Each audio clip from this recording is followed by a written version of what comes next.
আল্লাহ তাআলা বলছেন ওয়াল্লাযীনা আমানু ওয়া আমিলুস সালিহাত উলাইকা আসহাবুল জান্নাহ হুম ফিহা খালিদুন। আল্লাহর কথাগুলো কত সুন্দর। যেখানে ভয়ঙ্কর কথা বলেছেন সেখানে আশার কথা বলেছেন। কিছুক্ষণ আগে কি ভয়ের কথা বললেন, এবার বলেছেন বান্দা শোন, তোর মা তোকে যতটুকু ভালোবাসে, তোর বাপ তোকে যতটুকু ভালোবাসে, তোর স্ত্রী তোকে যতটুকু ভালোবাসে, আমি তার চাইতে লক্ষ লক্ষ কোটি কোটি গুণ বেশি ভালোবাসি। বান্দা তুই আমার দিকে আগে আসবি 1 হাত, আমি তোর দিকে আগে আসবো 10 হাত। তুই আমার দিকে হেঁটে হেঁটে আসবি, আমি তোর দিকে দৌড়া দৌড়া যাব। আমি তোকে জান্নাত দেওয়ার জন্য আমি অস্থির হয়ে যাব। ও বান্দা তুই আমার কাছে সম্মানজনক সেজদা দিয়ে দে, আমাকে সম্মান দে, আমাকে সেজদা দে, আমি তোর তামাম জিন্দেগীর সমস্ত গুনাহগুলো মাফ করে দেব। জোরে কান সুবহানাল্লাহ। সবার আগে আমরা সন্তুষ্ট করব কাকে? আসতে বলবেন না কাকে?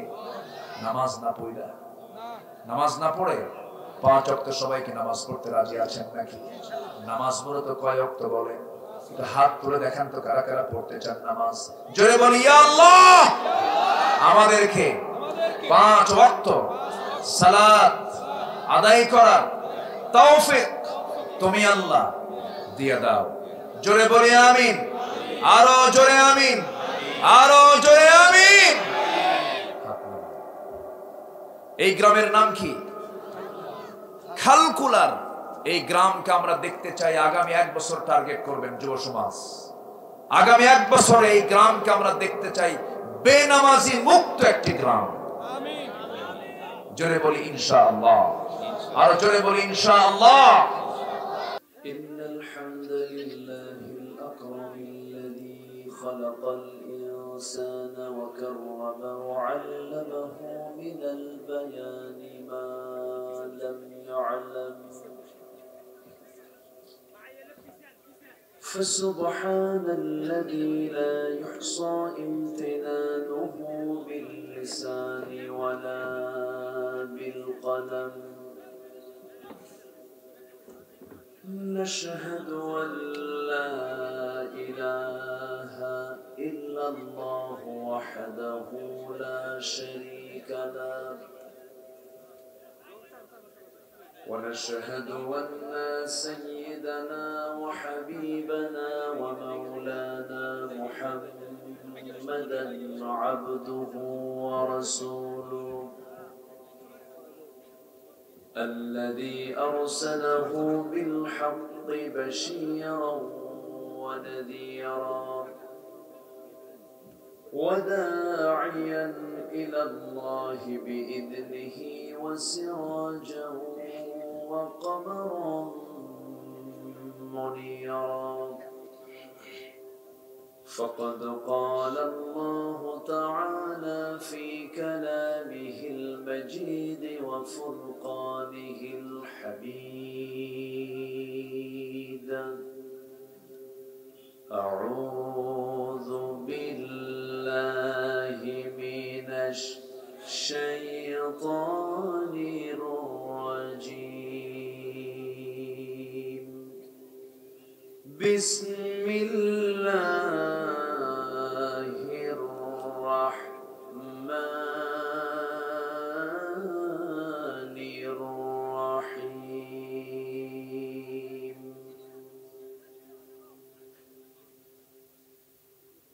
بلى من كسب سيئة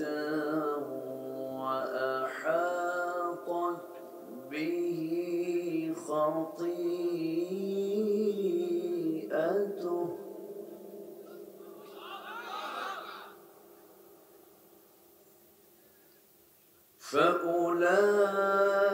فأولئك أصحاب النار هم فيها خالدون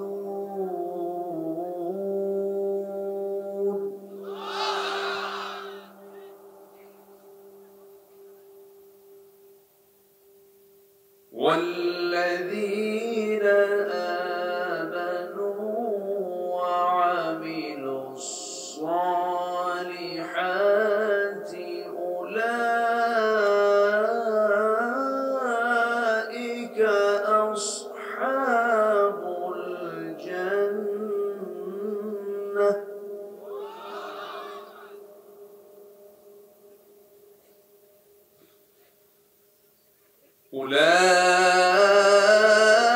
أولئك أصحاب الجنة هم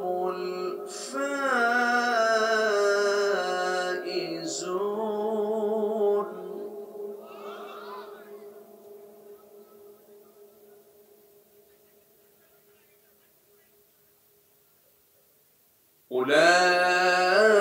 أولئك أصحاب الجنة هم فيها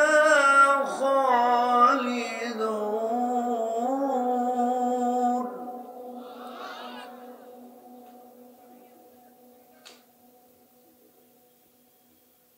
وإذ أخذنا ميثاق بني إسرائيل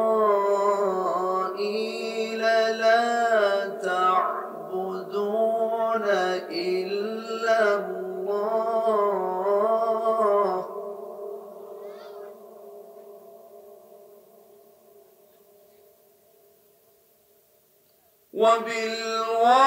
وبالوالدين إحسانا وذي القربى واليتامى والمساكين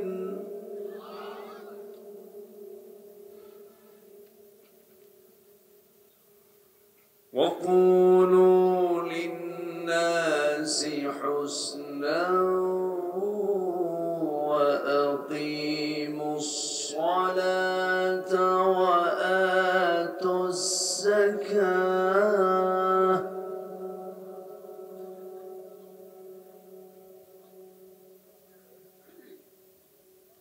ثم توليتم إلا قليلا منكم وأنتم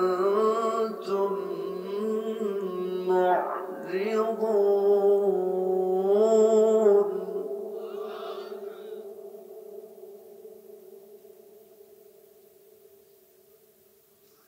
الله أكبر بسم الله الرحمن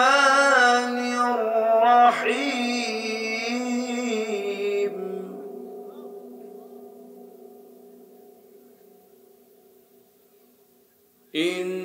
إن الله وملائكته يصلون على النبي يا أيها الذين آمنوا صلوا عليه وسلموا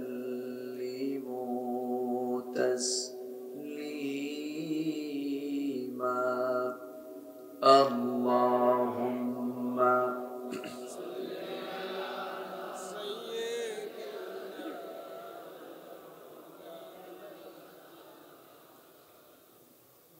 وعلى آله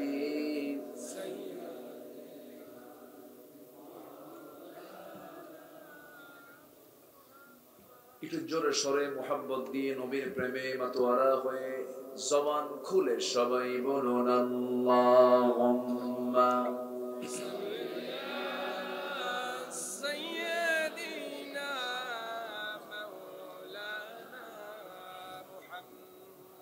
وعلى آل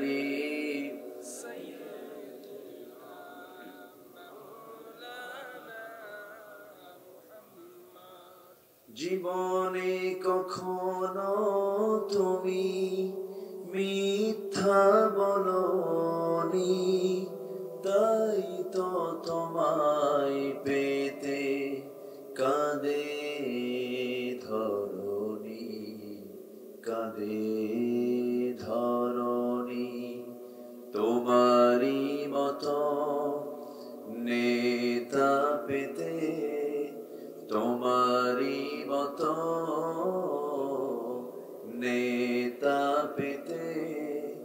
پرتھوی کل ہے رسول اللہم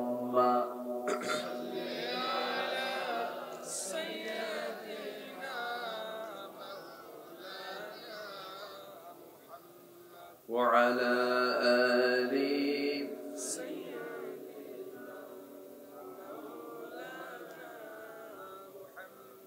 সবাই বলুন بلغ العلا بكماله كشف الدجى بجماله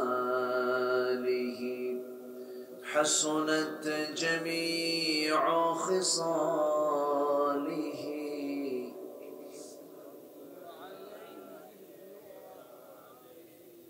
سورة يوسف بدار حکمت لقمان ما قاری قرآن باری یہ دل سادمان ما بلغ العلا بکماله کشف الدجى بجماله حسنت جميع خصاله صلوا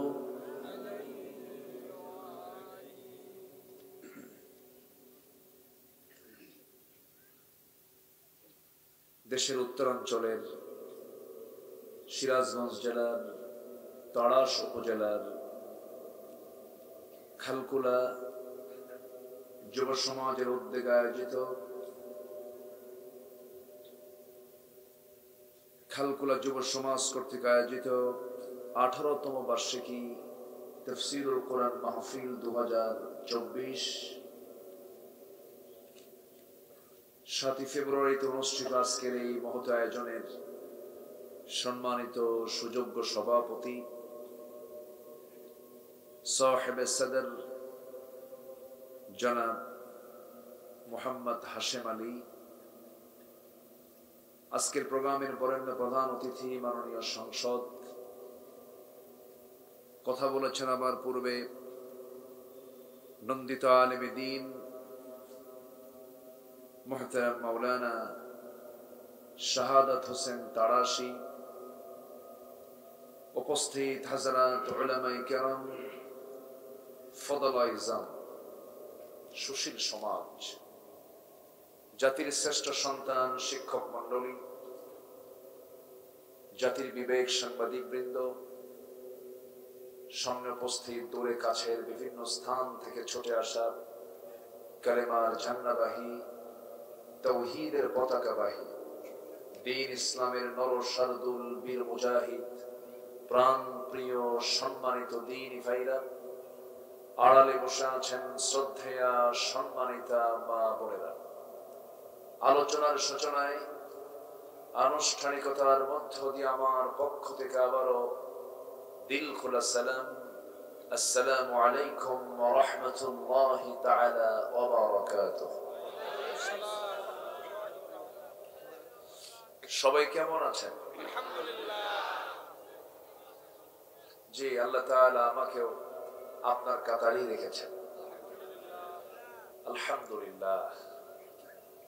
হাজারো কাজের ফিরে ব্যস্ত সময় পাড়ি দিয়ে ক্লান্ত শ্রান্ত দেহটাকে স্বস্তি দেবার জন্য, একটু আরাম দেবার জন্য মাঘের এই শীতের আরামের বিছানায় যখন ধীরে ধীরে যাব আমরা, ঠিক সেই মুহূর্তে আমরা বসে আছি কোরআনের টানে জান্নাতের বাগানে, ঠান্ডা মাটিতে বসে থেকে কোরআনের প্রবল আকর্ষণে যারা বসে আছি, এসেছি, যিনি আমাকে সুযোগ করে দিয়েছেন, সেই মহান রবের শানে বলে উঠছি আলহামদুলিল্লাহ।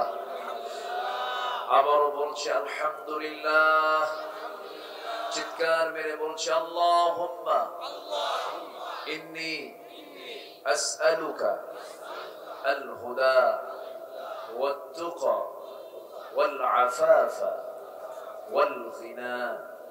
সবাই বলি আল্লাহুম্মা লাকা আসলামতু وبك آمنت وعليك توكلت وإليك أنبت وبك خاصمت আমরা আল্লাহ তাআলা শুকর আদায় করে নিলাম। সম্মানিত হাজিরিন, আমি উঠতে চেয়েছিলাম আরো 1 ঘন্টা আগে, কিন্তু বিলম্ব হলো। উঠতে দেরি হলো, শেষ হতে যদি একটু দেরি হয় কষ্ট হবে না? সবাই কি আমাকে সময় দিতে রাজি আছেন? আমাকে সময় দেওয়া যাবে তো? জোরে বলি ইনশাআল্লাহ। সম্মানিত হাজিরিন, যে ক্যামেরাম্যান একটু বসেন, বসে যান। ডিস্টার্ব মনে করেন তারা, কিন্তু প্রযুক্তির এই কল্যাণ আমাদের গ্রহণ করার দরকার আছে না নাই বলেন তো? এখন আপনি শুনছেন হাজার হাজার মানুষ, আর এই অনলাইনের মধ্য দিয়ে, এই প্রযুক্তির ব্যবহারের মধ্য দিয়ে এটা চলে যাবে কোটি কোটি মানুষের কাছে। সবই তো ঠিক, আবার ধমক মারে, তাহলে কেমন হলো? ওরা তো সুইচটা টিপবে তো, তাই না? না টিপলে তো রেকর্ড হবে না, লিমিট থাকে একটা, ওই লিমিট ক্রস করলে তখন আবার চাপ দিতে হয়, এই জন্য একটু বোঝায় দিই। তো যাই হোক, এই যে হাজার হাজার মানুষ আপনারা মাহফিল আসছেন, মাহফিল কমিটি আপনাদের কাউকে আসার জন্য বাস ভাড়া দিয়েছে? কোন টেম্পো ভাড়া দিয়েছে? নিজ উদ্যোগে চলে আসছে। এই যে হাজার হাজার মানুষের ঢল, এটা অনেকের গায়ে সহ্য হয় না। তারা হাজার হাজার টাকা খরচ করে, লক্ষ লক্ষ টাকা খরচ করে মানুষ ম্যানেজ করতে পারে না। এতে ওদের খুব জ্বলনে শুরু হয়, জ্বলে পড়ে সারখার হয়ে যায়। সম্মানিত হাজিরিন, এই কোরআন একদিন আমার পক্ষে, আপনার পক্ষে সাক্ষী হয়ে যাবে। জোরে বলি সুবহানাল্লাহ। কোরআনকে এই শক্তি কে দিয়েছেন? আসতে বলবেন না, কে দিয়েছেন? এই কোরআন একদিন আবার আমার আপনার বিরুদ্ধে অবস্থান করবে। কেন জানেন? আমি যদি কোরআনের বিরুদ্ধে অবস্থান নেই, এত বড় একটা পাওয়ার আল্লাহ তাআলা এই কিতাবকে দিয়ে রেখেছেন, হুজ্জাতুল লাকা আও আলাইকা। এটা মারাত্মক একটা কথা। এজন্য যেটাই করি কোরআনের বিরুদ্ধে যেন আমি না যাই। কোরআনের বিরুদ্ধে যদি আমার অবস্থান নিশ্চিত হয়ে যায়, আমার নিশ্চিত জাহান্নাম হয়ে যাবে। এই জন্য কোন ক্রমেই কোরআনকে মাইনাস করে কোন কাজ করা যাবে? আসতে বলবেন না, যাবে। এবং এই কোরআন থেকে যারা দূরে থাকবে তাদের কি অবস্থা হবে আল্লাহ তাআলা এক জায়গায় বলছেন। আল্লাহ রাব্বুল আলামিন বলেন, وَمَنْ أَعْرَضَ عَنْ ذِكْرِي فَإِنَّ لَهُ مَعِيشَةً ضَنكًا وَنَحْشُرُهُ يَوْمَ الْقِيَامَةِ أَعْمَى قَالَ رَبِّ لِمَ حَشَرْتَنِي أَعْمَى وَقَدْ كُنْتُ بَصِيرًا।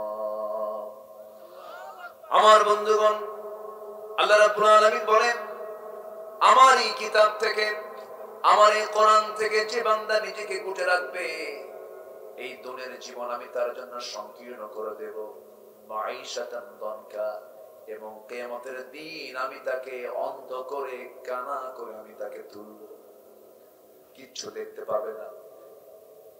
এই আয়াত আমাকে দারুণ ভয়ের মধ্যে ফেলে দেয়। আরেকটা আয়াত আরো ভয়ঙ্কর, সূরাতুল আরাফ আয়াত নাম্বার 40, মহান রব্বুল আলামিন বলেন, ইন্নাল্লাযীনা কাযযাবু বিআয়াতিনা ওয়াস্তাকবারু আনহা লা তুফাত্তাহু لهم أبواب السماء ولا يدخلون الجنة حتى يلج الجمل في سم الخياط وكذلك نجزي المجرمين جربوا الله নিঃসন্দেহে যারা আমার আয়াতকে যারা মিথ্যা প্রতিপন্ন করবে ওয়াস্তাকবারু আনহা এবং অহংকার দেখাবে লা তুফাত্তাহু লাহুম আবওয়াবুস সামা আকাশের কোন দরজা আমি তাদের জন্য খুলবো না। কি রাগ করেছেন আল্লাহ তাআলা, দেখেন আসমানের দরজাই খোলা হবে না। ওয়ালা ইয়াদখুলুনাল জান্নাহ তারা কখনো জান্নাতে প্রবেশ করবে না। হাত্তা ইয়ালিজাল জামালু ফি সামিল খিয়াত যেমন করে একটা সুঁয়ে একটা সোচের ছিদ্র পথে উট প্রবেশ যেমন অসম্ভব, তেমন এই সমস্ত বান্দার পক্ষে আমার দেওয়া জান্নাত দেওয়া তেমনই অসম্ভব। যেরকম আল্লাহু আকবার, আল্লাহু আকবার। সম্মানিত ভাই, আল্লাহর কথার ওয়েট কত, আল্লাহর কথার শক্ত ভাবটা কি। শুধু আমরা খুঁজি আল্লাহ রহমান, আল্লাহ রহিম, আল্লাহ গফফার, আল্লাহ গফুর, কিন্তু সেদিন সবচেয়ে কঠিন আকার ধারণ করবেন তিনি কে? আসতে বলবেন না তিনি কে? আমার নবীজি মাঝে মাঝে সেজদার মধ্যে অস্থির হয়ে যেতেন। নবীজির সেজদার ভিতরে ছোট্ট ছোট্ট বাচ্চার মতো টুকরে টুকরে কাঁদতেন, হাওমাও করে কাঁদতেন। আম্মা জান আয়েশা বলেন, ইয়া রাসূলুল্লাহ, আপনার আগের পরে সব গুনাহগুলো আল্লাহ রাব্বুল আলামিন মাফ করে দিয়েছেন, আপনি এত কান্না করেন কেন, সেজদা দেন কেন, এত চোখের পানি ফেলে কাঁদেন কেন? রাসূল বলছেন, আয়েশা রে, আমি বিশ্বনবী হতে পারি, আল্লাহ যদি আমাকে কিয়ামতের দিন পাকড়াও করেন, আমি নবী ও নাজাত পাওয়ার কোনো সুযোগ পাবো না। এত কঠিন ভয়াবহ সেই বিচার দিবস সবার সামনে আছে না নাই? আছে না নাই? জাহান্নাম এবং জান্নাত দুটো প্রস্তুত করে রেখেছেন কে? আল্লাহ তাআলা। আমরা কোথায় যেতে চাই বলেন? জান্নাত। কোথায় যেতে চাই? জান্নাতে। আমল কি আর জাহান্নামের বদ আমল কি, এই বিষয়ে আমি কিছু কথা আজকে বলতে চাচ্ছি। আমাকে সময় দিচ্ছেন তো নাকি? আমি আশাবাদী। শুরু হয়েছে নাহমাদুহু দিয়ে, শেষ হবে সবাইকে নিয়ে কি দিয়ে? মুনাজাতের মধ্য দিয়ে শেষ হবে। একটা মানুষ আমরা নড়বো না, ভাববো এটা আমার আপনার জন্য কোরআনে কারীমের সম্মানের জন্য বসে থাকা। সবাই থাকতে রাজি আছি তো ইনশাআল্লাহ? অন্য কোথাও জনসভা হোক, অন্য কোনো মিছিল মিটিং, সেটা ভিন্ন কথা, কিন্তু এটা হলো ইবাদতের জায়গা। এটা কিসের জায়গা বলেন? ইবাদত। আমরা কোরআন শুনতে এসেছি, এখানে দুটো হুকুম আল্লাহ তাআলা অর্ডার দিয়েছেন। কোরআন যখন আলোচনা হবে, তেলাওয়াত হবে, ওয়ানসিতু, চুপ থাকো, ফাসতামিউ, শোনো মনোযোগ দিয়ে। হুকুমটা কি মোল্লা না আল্লাহ? হুকুমটা কার? আল্লাহর হুকুম ফলো করে আমরা শেষ তক, শেষ অবধি আমরা থাকবো। জোরে বলি ইনশাআল্লাহ। আমি কিন্তু এই কথা বারবার বলবো না, কিন্তু আপনি যদি ওঠা বসা করেন, তাহলে আমার আলোচনা বিঘ্ন হলে, তাহলে শৃঙ্খলা ভঙ্গের মামলা দেওয়ার জন্য মনে হয় এখানে ফেরেশতা নাই। আসতে কর কেন? মানুষ যদি মামলা দিতে পারে, এখানে কি শৃঙ্খলা ভঙ্গের মামলা দেওয়ার জন্য ফেরেশতা নাই? সব দিকে খেয়াল করতে হবে। আসছি, আমরা আমলের নিয়তে শুনবো। জোরে বলি ইনশাআল্লাহ। সম্মানিত ভাইরা, আসুন আমরা মূল আয়াতের দিকে আস্তে আস্তে চলে যাচ্ছি। আমার কথাগুলো কি বোঝা যায়? বুঝতে কোনো কষ্ট হচ্ছে না তো? আমি চেষ্টা করি যতটুকু সহজ করে, যতটুকু শুদ্ধ বাংলায়। আমার নবীজির জীবনে তার ভাষার ভিতরে একটা ওয়ার্ড স্লিপিং হয়েছে, স্লিপ অফ টাং হয়েছে, এমন কোন কথা তার মুখ থেকে কখনো বের হয়নি। একজন আলোচকে, যিনি দ্বীনের কথা বলবেন, উচিত তার মুখ থেকে অযাচিত, অপ্রাসঙ্গিক, অতিরঞ্জিত, এরপরে বেহুদা এমন জাতীয় কোন কথা মুখ থেকে বের না হওয়া, কারণ এটা একটা ইবাদত। এটা কি ইবাদত? আমার দেশের মাহফিলগুলোতে এখন নাচানাচিও হয়, আছে না নাই বলেন তো? কিছু ভূত চাপছে আমার দেশের, মানে কিছু ভূত চাপছে মাহফিলটাকে, তারা কেউ কেউ রঙ্গমঞ্চ বানাতে চাচ্ছে। আছে না এরকম আছে না? হাসাহাসির পরিমাণ বেশি না। আমার নবীজির যখন আলোচনা শুরু হতো, আল খুতবাতুন নারিয়া, আগুন ঝরানো, তার চক্ষু লাল হয়ে যেত। সাহাবায়ে কেরামদের ভিতরে প্রতিক্রিয়া হলো, কাঁদতে কাঁদতে বেকার হয়ে যেত সব। মাহফিলের পরিবেশ হওয়া উচিত মূলত এমনটা, ঠিক কিনা বলে? আল্লাহ এদেশের এই মাহফিলের যে আবহমান কাল ধরে চলে আসায় যে সুন্দরী পদ্ধতি সিস্টেম, এটা যিনি শুরু করেছিলেন তিনি তো আজকে নাই। পাখিটা খাঁচা মুক্ত হয়ে চলে গেছেন আল্লাহর কাছে। আল্লাহ তুমি তার কবরটাকে জান্নাতের টুকরা বানায় দাও। জোরে বলি আল্লাহুম্মা আমিন। কোরআনের আলোচনা করার, কোরআনের কথা বলার জন্য কি কি যোগ্যতা দরকার, কি কি পদ্ধতি দরকার, তিনি হচ্ছেন এদেশের সমস্ত আলেমদের এই আলোচনা করার ক্ষেত্রে একজন প্রবর্তক। বলি আলহামদুলিল্লাহ, একজন তিনি মডেল ছিলেন। আল্লাহ তুমি তাকে তোমার জান্নাতের উচ্চ মাকাম তুমি তাকে দিয়ে দাও। জোরে বলি আল্লাহুম্মা আমিন। আমি যেখান থেকে তেলাওয়াত করেছি সেই তেলাওয়াত কিন্তু সূরার নাম হলো সূরাতুল বাকারা। সূরাতুল বাকারা, বাকারা মানে হলো গাভী। বাকারা মানে কি? গাভী। গাভী এমন একটা প্রাণী, বলেন তো এর কোন অঙ্গটা কাজে লাগে না? এর কোন জিনিসটা, এমনকি এর পায়খানাও কাজে লাগে, জ্বালানিতে লাগে, তাই না? তো সূরাতুল বাকারা এটা এমন একটা সূরা, আল্লাহ তাআলা এর মধ্যে এমন কোন দিক নাই যা একটু না হলেও তিনি বলেন নাই, সব বলে দিয়েছেন। জোরে বলে সুবহানাল্লাহ, জোরে বলে সুবহানাল্লাহ। কি এটা?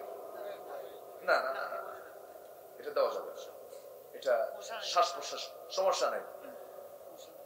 নমরুদ আসার তো মশা আসছে, বুঝলেন না? নমরুদ যদি না আসতো এই মশাটা আসতো না, নাই, সমস্যা নাই। আচ্ছা, সূরাতুল বাকারার ঠিক মাঝখান থেকে মাঝামাঝি বলবো আমি ৮০, ৮১, ৮১, ৮২, ৮৩ আয়াত ত্রয়, ৩টা আয়াতে কারীম আমি তেলাওয়াত করেছি। এই ৩টা আয়াতের পরিপূর্ণ হক আদায় না করতে পারলেও আমি সামারাইজ করে কিছু নির্যাস আমি দেওয়ার চেষ্টা করব আপনার সহযোগিতার মাধ্যমে। জোরে বলি ইনশাআল্লাহ। আর বাকি ভরসা করব কার উপরে? আল্লাহর উপরে। আসুন আমরা সোজা আমরা আয়াতের দিকে চলে যাচ্ছি। সূরার নাম্বার বলেন তো, সূরার নামটা কি? বাকারা। আয়াত সংখ্যা হলো 286। 286। 286 এর অর্ধেক কত? না মনে মনে ভাবতেছেন আপনারা অঙ্ক শিখান কেন? এটা ভাবতেছেন নাকি? অঙ্ক শেখারও দরকার আছে। অঙ্ক না শিখলে জান্নাত পাওয়া যাবে না। কারণ নিজের অঙ্ক ঠিকই জানে, কিন্তু বনের সম্পত্তি বোঝা দিতে হবে এই অঙ্ক জানে না। আছে না এরকম? অঙ্ক জানতে হবে, অঙ্ক না জানলে জান্নাত মিলবে না। তো 286 অর্ধেক কত? 143। কোরআন যে আল্লাহর কিতাব, শুধু একটা এক্সাম্পল আমি দেব। দেখেন আল্লাহ তাআলা কোরআনটাকে কত সুন্দর করে সাজাইছেন। আকাশ কি এলোমেলো না সাজানো?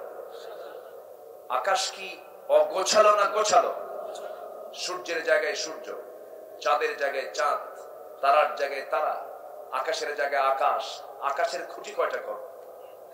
দেখেন এখানে একটা আকাশ বানাইছে না? ছাদ বানাইছে, দেখেন কতগুলো খুঁটি, তাও গড়ে পড়ে, হেলে পড়ে, কত কি হয়। আল্লাহ তাআলা একটা আকাশ, একটা ছাদ বানিয়েছেন। গোটা পৃথিবী কয় ছাদের নিচে আছে? সবাই এক ছাদ। খুঁটি আছে? তাহলে আমাদের বিল্ডিং এ কি লাগে? আর আল্লাহর ছাদে কোনো খুঁটি লাগে না। আচ্ছা, আমাদের এইখানকে আলোকিত করার জন্য কতগুলো লাইট, একাধিক অনেক লাইট, তাও খুব একটা জমতেছে না, দিনের মতো না। অথচ আমার আল্লাহ তাআলা গোটা পৃথিবীকে আলোকিত করার জন্য ওয়ানলি লাইট কয়টা লাগিয়েছে? বলেন কয়টা? একটা। সেটা কি যায়? বিদ্যুৎ যায় নাকি? সেই সূর্যের আলো কি যায়? মাঝে মাঝে যায়। এরকম হয় কি কখনো? আর আমাদেরটা স্মার্ট, ওভার স্মার্ট, খেলা আসে আর যায়। সম্মানিত ভাইয়েরা, সবকিছু সাজানো আল্লাহ তাআলা এই পৃথিবী সাজিয়েছেন। সেই আল্লাহ তাআলাই কোরআনটাকে সাজিয়েছেন। একটু মনোযোগ দিয়ে কথাগুলো শুনবেন, কান লাগাবেন। কারণ কোরআনের কথাগুলো সোজা শোনার জন্য মনোযোগ থাকতে হবে। এক নাম্বার, গুরুত্ব দিতে হবে, মনোযোগ দিতে হবে। 143 নম্বর আয়াত, 286 অর্ধেক হলো 143। কোরআন যে আল্লাহর নাজিল করা কিতাব কোরআনের আয়াত যেখানে সেট করা দরকার সেখানে সেট করেছে, একটু কম বেশি করা হয় নাই। আল্লাহ রাব্বুল আলামিন অর্থের সঙ্গে সঙ্গতি রেখে আয়াতটা সেট করেছেন। দেখেন আল্লাহ রাব্বুল আলামিন আয়াতে কি বলছেন, ওয়া কাযালিকা জাআলনাকুম উম্মাতান ওয়াসাতান লিতাকুনু শুহাদাআ আলান নাস ওয়া ইয়াকুনা আর-রাসূলু আলাইকুম শাহীদা। আমি এমনই করে তোমাদেরকে আমি মধ্যম জাতি করে দুনিয়াতে পাঠিয়েছি। প্রথমেও পাঠাই নাই, শেষেও পাঠাই নাই। আমাদেরকে বলা হলো মধ্যম জাতি করে তোমাদেরকে দুনিয়াতে পাঠিয়েছি। এবং আল্লাহ তাআলা যে আয়াতটা সেট করেছেন, শেষেও নয়, প্রথমেও নয়, মধ্যে। আবার আয়াতের অর্থ হলো মধ্যে। যেরকম সুবহানাল্লাহ। আরেকটা আয়াতে আল্লাহ রাব্বুল আলামিন বলেন, ইন্নী রাআইতু 11 কাওকাবা। ইউসুফ আলাইহিস সালাম স্বপ্নের মধ্যে দেখতে পেলেন 11টা নক্ষত্র আমি দেখলাম আব্বা, 11টা নক্ষত্র আমি দেখতে পেয়েছি। 11টা নক্ষত্র, এই বাক্যটা ইন্নী রাআইতু 11 কাওকাবা, এর মধ্যে আল্লাহ তাআলা 11টা নক্তাও দিয়েছেন। নক্তাও 11টা, নক্ষত্র 11টা।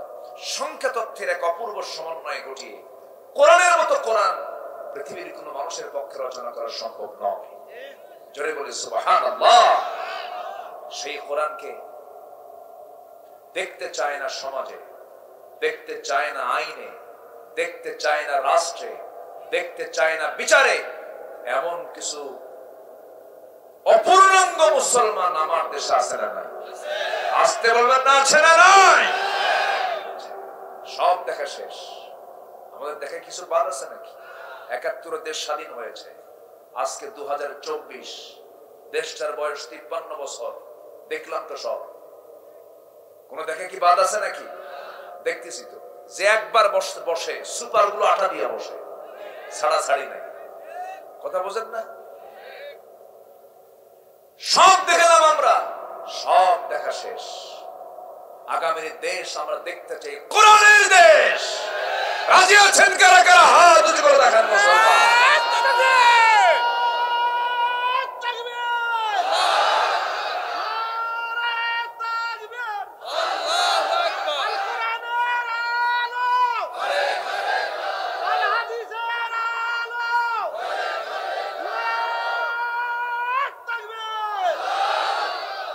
আল্লাহ কবুল করুন। আরো জোরে আমিন, আরো জোরে আমিন, আরো জোরে আমিন। আমার দেশের সমাজ অমুসলিম সমাজ না মুসলিম সমাজ? বলেন, অমুসলিম না মুসলিম? মুসলমান কত পার্সেন্ট? 90 থেকে 95% মুসলমান। তাহলে আমাদের দেশের সমাজ বলতে আমরা মুসলিম সমাজই বুঝি। কিছু আছে উপজাতি, কিছু আছে বৌদ্ধ, হিন্দু, খ্রিস্টান, কিছু আছে, কিন্তু মুসলিম সংখ্যা গরিষ্ঠ, বাকি সব সংখ্যা লঘু। এই 95%, 90% মুসলমানের এই দেশে আমরা মুসলিম সমাজ আমরা বলতে পারি, কিন্তু আমরা কি বলতে পারি এটা ইসলামী সমাজ? এটা কি ইসলামী সমাজ বলতে পারি? কেন? আসেন আমরা আয়াতের দিকে যাচ্ছি, মিলায় নিচ্ছি। আমার দেশে মদের বোতল আছে না নাই? আসতে বলে, আছে না নাই? জেনার কারবার, সুদ তো একেবারেই নাই। হ্যাঁ, আচ্ছা, আপনি কি রাগ করতেছেন নাকি? লাইনকে অন্যদিকে নিয়ে যাব না? রাখবো? আপনি না বললেও তো রাখবো। কথা বলছেন? আচ্ছা, তাহলে মদ আছে, জেনা আছে, সুদও আছে, জুয়া তো নাই, ক্যাসিনো, আচ্ছা, খুন, খুন আছে, গুম আছে, তাহলে সবই আছে। তাহলে মদ আছে, জেনা আছে, সুদ আছে, জুয়া আছে, খুন আছে, হিংসা তো নাই? আচ্ছা, হিংসাও আছে। আচ্ছা, জমির আইল ঠেলাঠেলি আছে, আইল ঠেলে এলাকায় আছে, আছে। তাহলে জমির আইল না হয় এটা ব্যক্তিগত, অনেকে ব্যক্তি হিসাবেই করতেছে, কিন্তু মদ যদি হারাম থাকতো, মদের দোকান কি থাকতো? আপনারা জেনে কি হবেন জানি না, খুশি হবেন না রাগ করবেন, দর্শনায় চুয়াডাঙ্গায় একটা মদের ফ্যাক্টরি আছে, গত বছরে বেশ কয়েক কোটি টাকা লাভ হয়েছে। আলহামদুলিল্লাহ, আলহামদুলিল্লাহ কইছেন না কি কইছেন?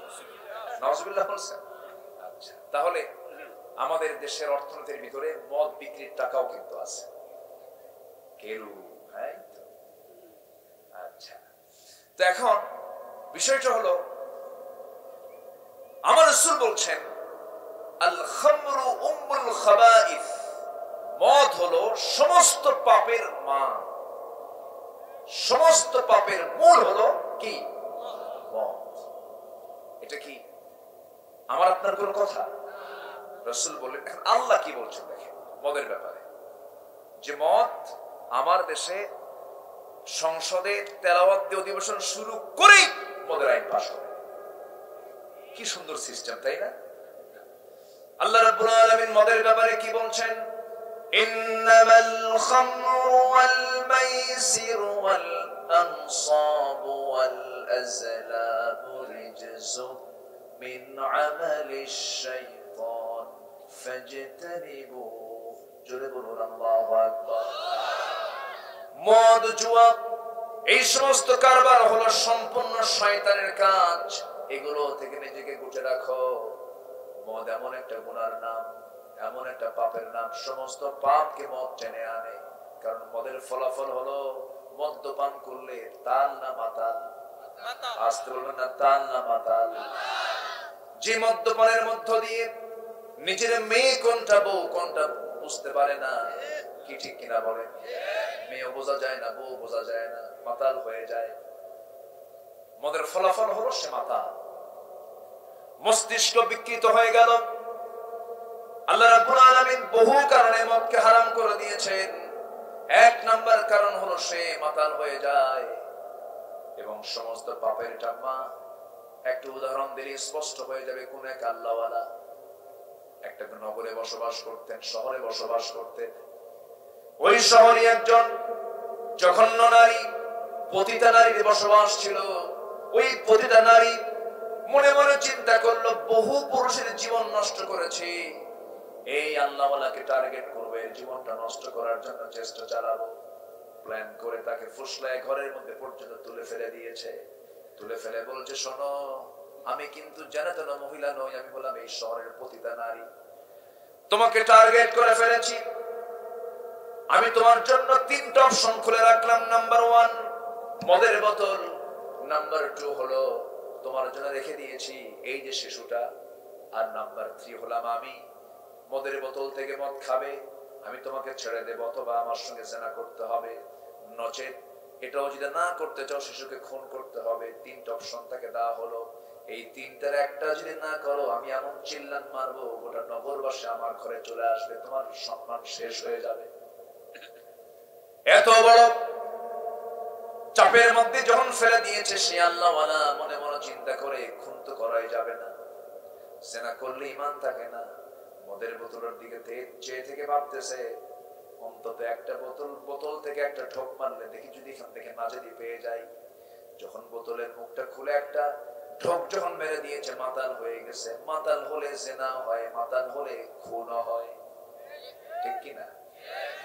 তাহলে মদ আছে যেখানে, জেনা আছে সেখানে, জেনা আছে যেখানে, খুন আছে সেখানে, ঠিক কিনা? আজকে এগুলোকে প্রমোট করা হয়।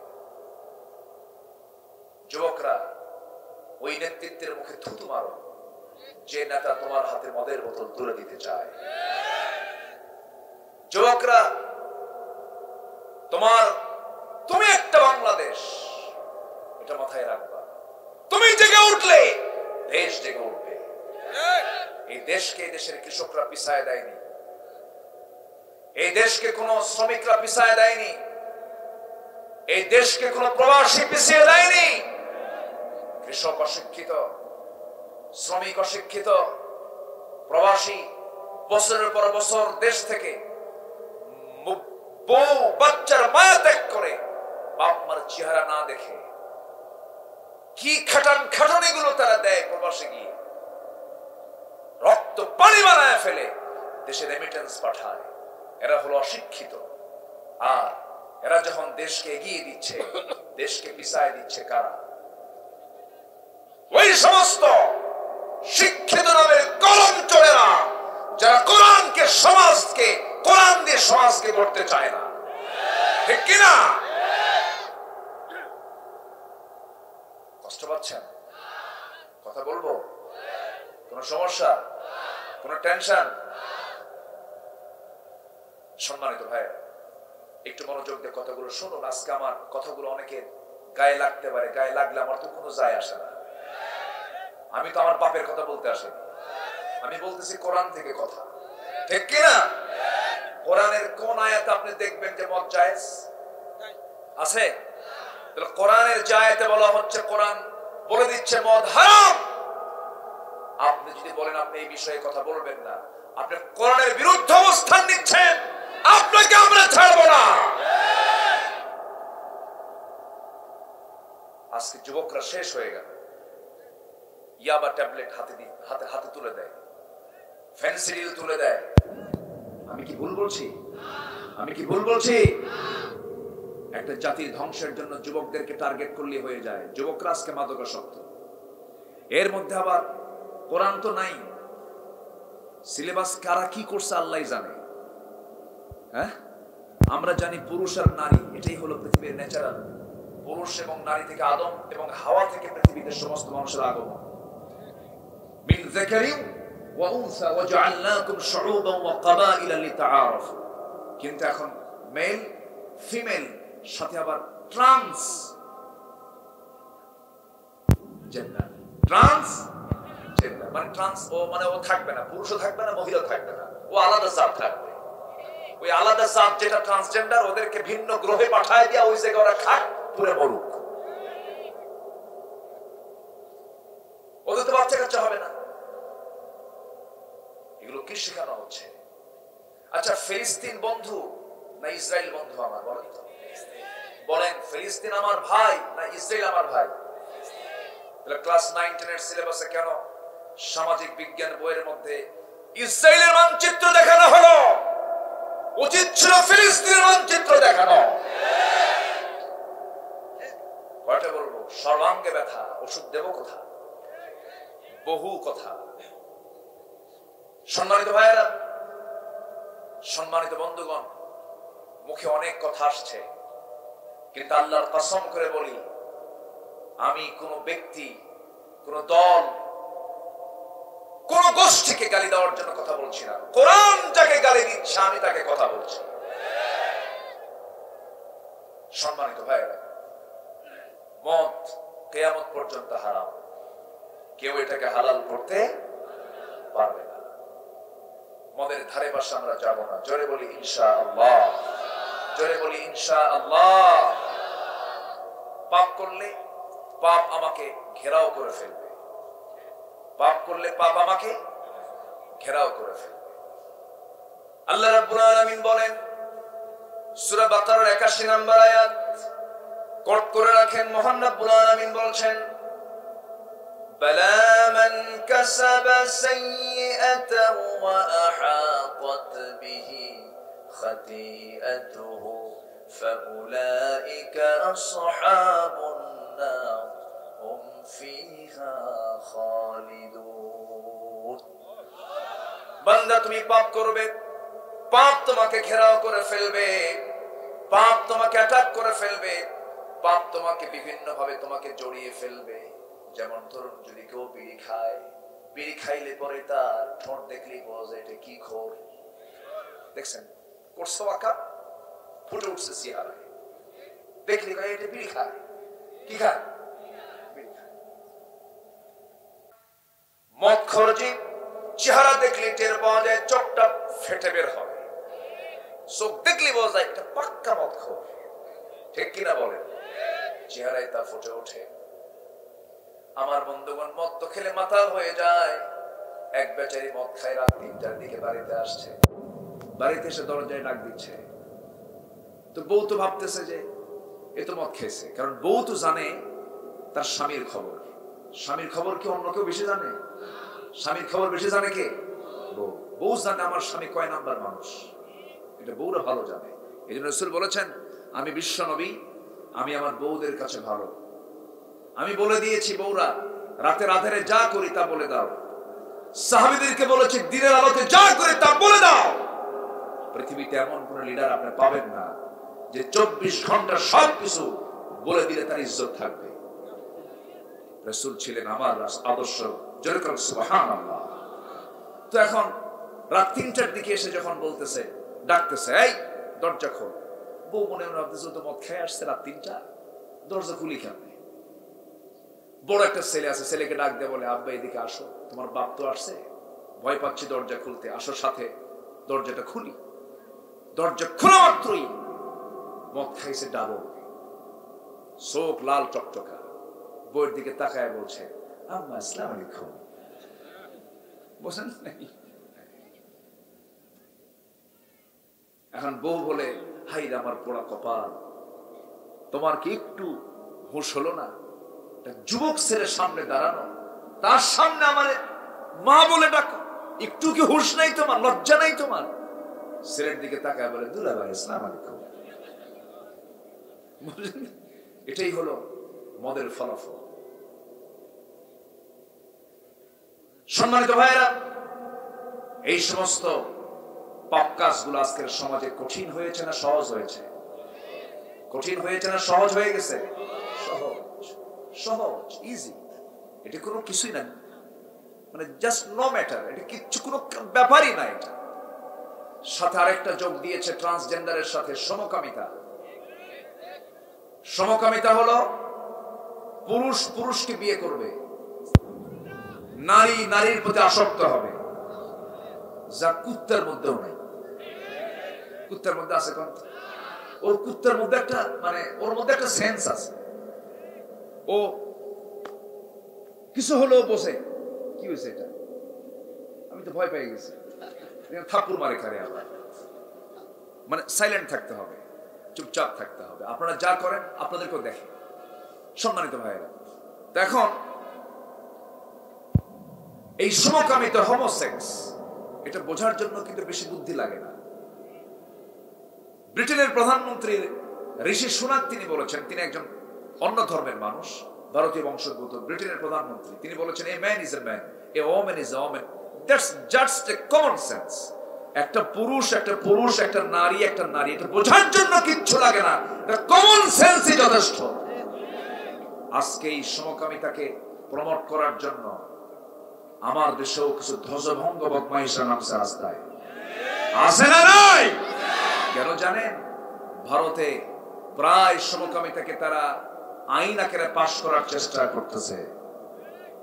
আমেরিকা, ইউরোপের বহু দেশে সমকামিতার আইনটাকে বিল টেনে সংসদ আইন আকারে পাশ করছে। এই অসভ্য দুনিয়াকে সভ্য করার জন্য মুসলমানদের নেতৃত্ব হাতে আনতে হবে। মুসলমান, ঠিক কিনা? সম্মানিত ভাইয়েরা, সম্মানিত বন্ধুগণ, আজকের ডেড সি প্রমাণ হয়ে আছে, সাক্ষী হয়ে আছে। জর্দান ফি আদনাল আরদ, গোটা পৃথিবীর সবচেয়ে নিম্নাঞ্চল হলো জর্দানের ডেড সি এলাকা। যে এলাকার নাগরিকরা একসময় আজ থেকে 5000 বছর আগে এই সমকামিতা করতে গিয়ে আল্লাহ তাদের সবগুলোকে ধরে আকাশের উপরে তুলে নিয়ে এক ঠেক না মেরে মাটির মধ্যে গেড়ে দিয়ে শেষ করে দিয়েছে এই সমকামিতা। যুবকরা, তুমি সেই লোকটাকে ফলো করবে যার দিকে তাকালে আমার নবীর কথা মনে হয়। কথা কি বোঝা যায়? কথা বোঝা যায়? তোমাকে নষ্ট করার জন্য চতুর্দিক থেকে অক্টোপাসের মতো তোমাকে ঘিরে ধরার চেষ্টা করবে না, কোনো দিকেই যাওয়া যাবে না। তোমাকে ধরতে হবে একমাত্র কোন কিতাব? কোরআন। আসতে বলবেন না, কোন কিতাব? কোরআনকে ধরতে হবে। কোরআনকে আঁকড়ে ধরতে হবে। একটু কান লাগাবেন, মনোযোগ দিয়ে কথাগুলো শুনবেন। আল্লাহ নিজে বলছেন, পাপ করবে, পাপ তোমাকে ঘেরাও করে ফেলবে। যখন কোনো বান্দা পাপ কাজ করে ফেলে, তার মধ্যে 7টা নিন্দনীয় জিনিস চলে আসে, জঘন্য জিনিস চলে আসে। যখন কোনো বান্দা পাপ করে, 1 নাম্বার তার মধ্যে চলে আসে, সে নির্লজ্জ হয়ে যায়, বেহায়া হয়ে যায়। কোনো লজ্জা থাকে না তার মধ্যে। দেখেন না কিছু কিছু লোক আছে খালি মিশা কথা কয়, আছে না? আছে কিনা বলে? নির্জলা মিথ্যা কথা বলে, ঘন ঘন মিথ্যা কথা বলে। এই দেশে মিথ্যা কথা কারা বেশি বলে জনগণ জানে, জানে না? জনগণ জানে না? যারা বেশি মিথ্যা কথা বলে তারাই নেতৃত্ব দেয়। ঘন ঘন মিথ্যা কথা বলে, যা মুখে আসে তাই বলে। সম্মানিত ভাইয়েরা, সম্মানিত বন্ধুগণ, যখন মানুষ পাপ করে ওর মধ্যে কোনো লজ্জা থাকে না, বেহায়া হয়ে যায়। নাম্বার 2 হলো সৌন্দর্য নষ্ট হয়ে যায়। নাম্বার 3 হলো রোগাক্রান্ত হয়ে পড়ে। পাপ করবে, রোগ ছড়বে। এটা কার কার ফয়সালা? আজকের দুনিয়ায় রোগী কম না রোগী বেশি? রোগী কম না রোগী বেশি? আমার দাদার যুগে কি এত রোগী ছিল? এখন এত আধুনিক প্রযুক্তি আসার পরে রোগীর পরিমাণ বেশি। নাম্বার 4 হলো রিজিক বরকত শূন্য হয়ে যায়। যখন কেউ পাপ কাজে যাবে রিজিকের মধ্যে কোনো বরকত থাকবে না। হাজার হাজার কোটি টাকার মালিক হবে, কিন্তু বাড়িতে যায় দেখবে বউ আরেকজনের সঙ্গে লাইন মারতেছে। মেয়ের বালিশের নিচে হাতায় দেখবে ইয়াবার ট্যাবলেট। ছেলের বালিশ টান দিয়ে দেখবে পিস্তল। ছেলেকে বলবে এই শিপন পিস্তল কেন? ছেলে পিস্তলটা নিয়ে বাবার মাথায় লাগায় বলবে বেশি কথা বলবি না, খাইয়া ফেলাবো। কি কথা কি বুঝতেছেন আপনারা? রিজিকে কোনো বরকত থাকবে না, অশান্তি হয়ে যাবে, অশান্তি হয়ে যাবে। নাম্বার 5 হলো সবাই তাকে ঘৃণা করবে। সবাই তাকে কি করবে? ঘৃণা করবে। কিন্তু ওই যে সামনে আসলে ভয়ের ঠেলা একটু সালাম দেয়, মনে মনে তুই মরবি কোনদিন। কথা বোঝেন নাই? জনগণ যদি সুযোগ পাইতো, জনগণ যদি সুযোগ পাইতো কাবাব আর সালাদ বানায়া ছাড়তো, ঠিক কিনা? নাম্বার 6 হলো যখন কেউ পাপ করে তখন তার অন্তরটা কালো হয়ে যায়। অন্তরটা কি হয়? কালো হয়, দয়া মায়া থাকে না। নাম্বার 7 হলো তার কোনোদিন দোয়াও কবুল হয় না, তার দোয়া কবুল হয় না। আমরা পাপের কাজে যাব না, আসতে বলবেন না, পাপের কাজে যাব, পাপের কাজে যাওয়া যাবে না। 2 রাকাত 4 রাকাত নফল নামাজ মিস হয়ে গেল, তাহাজ্জুদ মিস হয়ে গেল, সুবহানাল্লাহ আলহামদুলিল্লাহ কিছু মিস হয়ে গেছে, এটা বড় ধরনের কোনো ক্ষতি নয়। কিন্তু আপনি বড় গুনাহ থেকে নিজেকে বাঁচাতে পেরেছেন, এটা আপনার জন্য বড় অর্জন। আমার জীবনের সবচেয়ে বড় ক্যারিয়ার হলো, আমার জীবনের সবচেয়ে বড় ক্যারিয়ার আমার করতে হবে গুনাহ মুক্ত থাকা যায় কেমন করে। বিশেষ করে কবিরা গুনাহ থেকে বাঁচাতে হবে নিজেকে। কবিরা গুনাহ মারাত্মক গুনাহ, এই গুনাহটা তওবা ছাড়া মাফ হবে না। যেমন কবিরা গুনাহের মধ্যে রাসূল বলেছেন আলা উনাব্বিউকুম বিআকবারিল কাবাইর, আমি কি তোমাদেরকে এমন কিছু গুনাহের কথা বলবো যেগুলো সমস্ত গুনাহের চাইতে বড় গুনাহ। নাম্বার 1 হলো শিরক করা। দেখবেন কেউ কেউ আল্লাহর কাছে না চায়া বাবার কাছে গিয়ে চায়। আসতে বলবেন না, সানা নাই বলেন, বাবার কাছে গিয়ে চায়। হিন্দু ভাইরা মার কাছে ডাকে, হিন্দু ভাইদের মার অভাব নাই। মা সরস্বতী, মা ভগবতী, মা লক্ষ্মী, মা দুর্গা, কি মা কালী। আমি মা হিন্দু ভাইদের কোনো দুর্নাম করছি না, একটু বোঝানোর জন্য বলছি। তারা হাজার মা ডাকুক, এই নিয়ে আমাদের কোনো অভিযোগ নেই, কোনো কথা নাই। হিন্দু ভাইরা তাদের মার অভাব নাই, তাদের মা অনেক, বহু মা তাদের। কিন্তু কিছু মুসলমান চিন্তা করলো তারা তো ধরছে মা, আমরা ধরবো বাপ, দয়াল বাপ, খাজা বাপ। আসলে এরকম কিছু আছে না বলেন তো? ওরা ধরছে মা, এরা ধরছে কি? ধরতে হবে কারে? কষ্ট পাচ্ছেন নাকি? শোনেন, কেউ উঠলে কিন্তু ভাববো ওগুলো সুদ খায়, ওগুলো করে। কেউ উঠবেন না, এখন বসে থাকেন, চলে যাবেন আর আধা ঘন্টা থাকে। ও আচ্ছা আচ্ছা আচ্ছা, ঠিক আছে। না, উনি অসুস্থ, ওনার হার্টের অপারেশন করা আছে। যে আপনাকে ছুটি দিলাম, জি ইনশাআল্লাহ। তো আপনারা আবার যাবেন নাকি? আপনারা আছেন তো ইনশাআল্লাহ? এই চেয়ারটা ফিল আপ করেন, বসেন। হ্যাঁ জি ভাই, বসে পড়ুন। আলহামদুলিল্লাহ, আমি অত্যন্ত আনন্দিত, আমি খুবই খুশি। আপনারা এত ভদ্র, এত শান্ত আপনারা, এবং এতটাই শৃঙ্খল, আমার কলিজা ভরে গেছে জানেন। আমি খুবই আনন্দ পাচ্ছি আপনাদেরকে পেয়ে। আলহামদুলিল্লাহ, জোরে বলি আলহামদুলিল্লাহ। আমার কথা বুঝতে কারো কষ্ট হচ্ছে না তো? কষ্ট হওয়া মাত্রই বলবেন, আমি দোয়া করেছি। আমি আলোচনা চালাবো তো ইনশাআল্লাহ। আমার দিকে তাকান। হ্যাঁ, তাহলে হিন্দু ভাইরা ধরেছেন মা, আর আমাদের মধ্যে কিছু মুসলমান ধরছে কি? বাবা।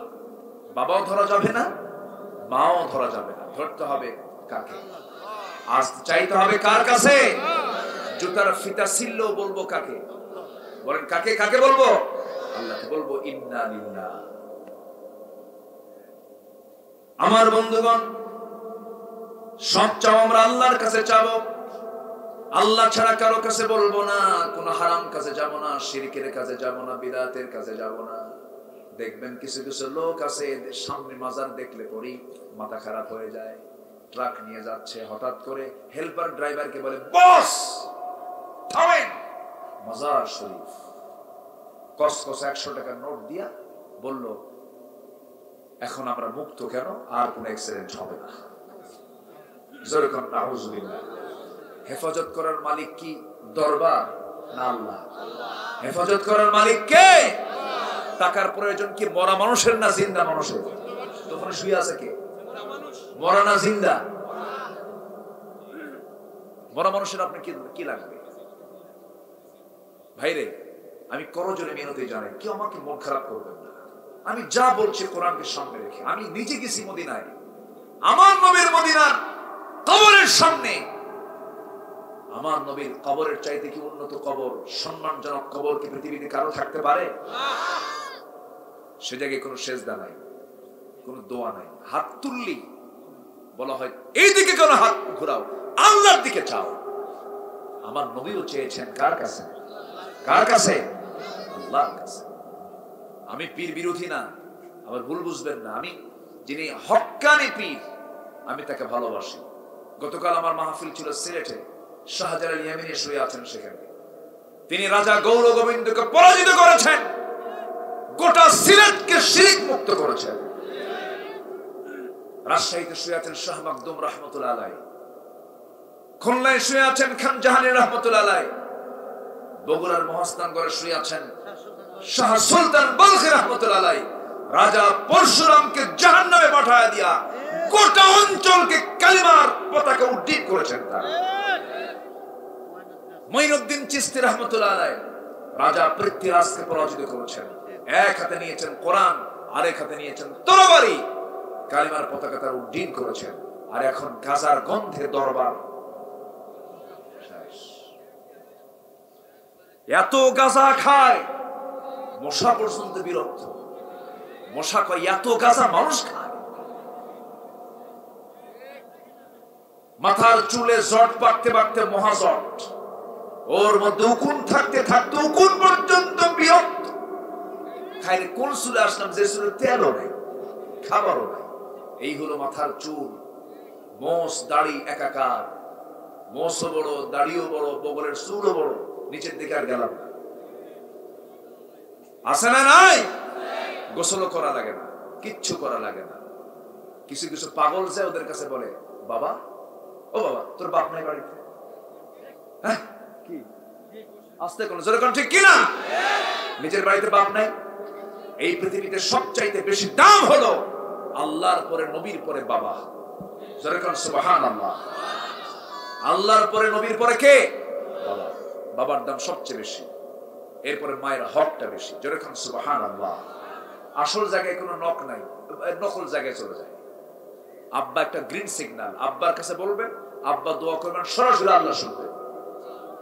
মার কাছে বলবেন, মা দোয়া করবেন, সরাসরি আল্লাহ শুনবেন। 3 দোয়া মিস হয় না। কয় দোয়া? মুসাফিরের দোয়া, মজলুমের দোয়া, পিতামাতার দোয়া। হাদিস এটা। তো আপনি এর মধ্যে কি কোনো ন্যাংটা বাবা আছে? বলতে ন্যাংটা বাবা আছে? বদমাইশ এগুলো। একটা কথা জেনে রাখবেন, কোন পাগল, অসামাজিক, ব্যক্তিত্বহীন, মস্তিষ্ক বিকৃত ব্যক্তি কখনো আল্লাহর ওলি হতে পারে না। কথা বোঝা গেল? পাগল মানুষ কখনো আল্লাহ ওয়ালা হয় না। পাগল তো পাগলই, তার প্রতি কোনো হুকুমই নাই। সম্মানিত ভাই, তাহলে আমরা পাপের মধ্যে সবচেয়ে বড় পাপ যেটা শিরক, আমরা করব না। জোরে বলি ইনশাআল্লাহ। নাম্বার 2, রাসূল বলেন উকুকুল ওয়ালিদাইন, পিতামাতার সঙ্গে নাফরমানি করা। এমন সন্তান তো তার আসে নাই, আসতে অ্যাভেলেবল। এমন সন্তান কি হওয়া যাবে? বাবারা, মাকে কষ্ট দিবা না। মা হেরে গেলে আর পাওয়া যায় না। বাপকে কষ্ট দিবা না, হেরে গেলে আর পাবা না, কখনো পাবা না। পরে আফসোস করবা যে আরে কি হারাইছি। এই যে বুড়ো চাচা বসে আছে যারা, আমার এই কথা শুনে তাদের চোখে কিন্তু পানি এখন। যারা বাপ হারাইছে তারা বুঝে কি সম্পদ আমরা হারাইছি। পৃথিবীর কোথাও কেউ শেল্টার না দিলে বাপ শেল্টার, পৃথিবীর কোথাও জায়গা না হলে মা তাকে জায়গা করে দেয়। মা বাপ, রাসূল বলেছেন আমি আমার বাপকে দেখি নাই, আমি আমার মাকে প্রাপ্তবয়স্ক অবস্থায় দেখি নাই। কিন্তু সাহাবীরা, পৃথিবী থেকে যদি তুমি জান্নাতের সিগন্যাল নিয়ে যেতে চাও, বাপমার মুখ থেকে সিগন্যাল নিবা, গ্রিন সিগন্যাল দোয়া নিবা, তোমার জন্য জান্নাতের গ্রিন সিগন্যাল তুমি পেয়ে যাবে। যেরকম সুবহানাল্লাহ। বাপ মা যদি দোষও করে, শক্ত ভাষায় সেই দোষ ধরাও জায়েজ কখনো না, কখনো। এখানে কোনো আইনই চলবে না, এখানে কোনো বিধানই চলবে না। এক সাহাবী মারা যাবেন, নবীদের জীবদ্দশায় ইন্তেকাল করবেন, মুখ থেকে কালিমা বের হয় না। মুখ থেকে, সাহাবী কিন্তু মুখ থেকে কালিমা বের হয় না। নবীজির কানে সংবাদ গেল, নবীজি বলছেন ও সাহাবীরা, ওই আমার প্রিয় আলকামার মা বেঁচে আছে নাকি বাপ বেঁচে আছে নাকি? হ্যাঁ বেঁচে আছে। তার মাকে ডেকে আনো। ডেকে আনা হলো, বলা হলো আলকামার মা আপনার মন খারাপ নাকি? কি হয়েছে? আপনার ছেলে তো অসুস্থ, সে মারা যাবে, আপনি মনক্ষুণ্ণ নাকি? সঙ্গে সঙ্গে আলকামার মা বলছে আমার ছেলেটা খুব ভালো ছিল, কিন্তু বিয়ের পরে সে শুধু বইয়ের কথা শোনে, এমন সন্তান তো এখন নাই। আছে? হ্যাঁ আছে। বউ বড় না মা বড়? মাহফিলে মা বড় আর বাড়িতে বউ বড়। ঠিক আছে না? সব জায়গায় খালি বয়সই বড়। রাগ করতেছেন আপনারা কথাগুলো বলে? না পেস্টাস লাগাই দিলাম আবার? এগুলো কথা কি বলার দরকার আছে? ভালো করে বলবেন, মা বড় না বউ বড়? সব সময়ের জন্য মা বড়, কোন সময়ের জন্য মা কি কোন লেভেলে নেওয়া যাবে না। মার সঙ্গে কোন তুলনাই চলে না। মা আমার জায়গায়, বউটা বউয়ের জায়গায়, বউয়েরও দাম আছে। বউকে আপনি কাজের মানুষ মনে করবেন না। কিছু কিছু স্বামী আছে সকালেও থাপড়ায়, বিকেলেও থাপড়ায়, ছোট লোকের বাচ্চা। ঠিক কিনা? আছে না নাই? মায়েরা খুব খুশি হচ্ছে, ভালো করে রাখেন, আমার স্বামী মানুষ না। বউকে রাসূল মেরেছেন এমন কোন রেকর্ড নাই। কোনদিন বউয়ের গায়ে হাত দিয়েছেন এমন কোন রেকর্ড নাই। এমন হয়েছে নবীর সামনে একদিন আম্মা জান আয়েশা বলছেন, ইয়া রাসূলুল্লাহ, আমি আপনার বিরুদ্ধে বিচার দেব, বিচার ডাকবো। স্বামী স্ত্রীর মধ্যে গন্ডগোল লাগে না? লাগে তো। রাসূল বলেন, আচ্ছা তুমি বিচার ডাকো, কাকে ডাকবো? বিচারক কাকে বলবো? ওমরকে ডাক দিই। কেন? ওমরকে দেখলে ভয় লাগে। আব্বাকে ডাক দেন। আব্বাকে ডাকা হলো। রাসূল যখন শুনলেন আবু বকর বিচার করার জন্য আসতেছে, কিন্তু বিচারকের ভাব হবে সমস্ত কথাগুলো শোনার পরে রায় দেওয়া। কিন্তু বিচারক এমন বিচারক, ভিতরে ঢুকেই তিনি খুঁজতেছেন তার মেয়ে আয়েশাটা কোথায়, আজকে মেরেই ফেলবো রে। কথা বলেন, মেরেই ফেলবো রে। সঙ্গে সঙ্গে ভয়ে আম্মা জান আয়েশা আমার নবীর পিছনে গিয়ে দাঁড়ায় আছেন রাসূলের হেল্প নেওয়ার জন্য। রাসূল বলছেন, আবু বকর, বিচারক তুমি মারতে আসো কেন? আগে বিচারটা করো। কেন? আজকে আমি ওকে মেরেই ফেলবো। রাসূল বলছেন, আয়েশা তুমি আমার বিরুদ্ধে বিচার ডেকে তুমি আমার পিছনে দাঁড়ায় আছো কেন? সুবহানাল্লাহ বলবেন। বিচার শেষ, বিচার শেষ। নবীজি ম্যানেজ করতেন, নবীজি গন্ডগোল লাগাতেন না। মেয়েরা একটু কথা বেশি বলে, মেয়েরা একটু ঘন ঘন কথা বলে, এটা পুরুষের মাথায় থাকতে হবে। মেয়েরা কথা বলবে সারাদিনে 5000 শব্দ, আর পুরুষরা কথা বলে দিনে 2000 শব্দ। কয় হাজার বেশি? 3000। কয় হাজার বেশি? মাথায় রাখতে হবে। বেগুন কিনছেন, বেগুন কেনার পরে যদি বর্ষাকালের বেগুনে পোকা কম হয় না বেশি হয়? বেশি হয়। বর্ষাকালের বেগুন কিনে নিয়ে বাড়িতে গেছেন, পচা বেগুন, পোকার ভিতরে টের পান নাই। বটিতে কুটতে নিয়ে যদি একবার পোকা বের হয়, বেগুনের তফসিল হবে 3 ঘন্টা একটানা। ঠিক আছে না? আল্লাহ তাআলা মেয়েদেরকে এরকম করে বানাইছে। মেয়েরা কথা বলে কেন বেশি? সন্তান লালন পালন করতে গেলে কথা বলার কম প্রয়োজন হয় না বেশি হয়? বড় কম হয় না বেশি হয়? এক কথা একবার বলতে হয় না, বারবার বলতে হয়। সন্তানকে করে নিয়ে বলে আব্বা থামো, আব্বা থামো, ও ময়না, ও সোনা, ও আত্মা সোনা খায়, আবার বলে আবার থামো, বারবার বারবার করে বলে। এই দায়িত্ব যদি কোনো বাপকে দেওয়া হয়, হয়তো বলবে একবার বাবা থাম, থাম বাবা থাম, থাম, ঠিক আছে না? কি কথা কি বুঝতেছেন আপনারা? আল্লাহ তাআলা এই জন্য মেয়েদের কথার পরিমাণ কমায় দিয়েছেন না বাড়াই দিয়েছেন? আল্লাহ, তাহলে মেয়েদের কথা বলার দরকার আছে না নাই বলেন? ওরা কথা বেশি বলুক, আপনি শুনে যাবেন, আপনি শুনবেন, আপনি ধৈর্য ধরবেন, পরিবারটা জান্নাতের টুকরা হয়ে যাবে। জোরে বলে সুবহানাল্লাহ। মায়ের সঙ্গে বইয়ের গন্ডগোল লাগে না? আস্তে করে লাগে কিনা বলেন?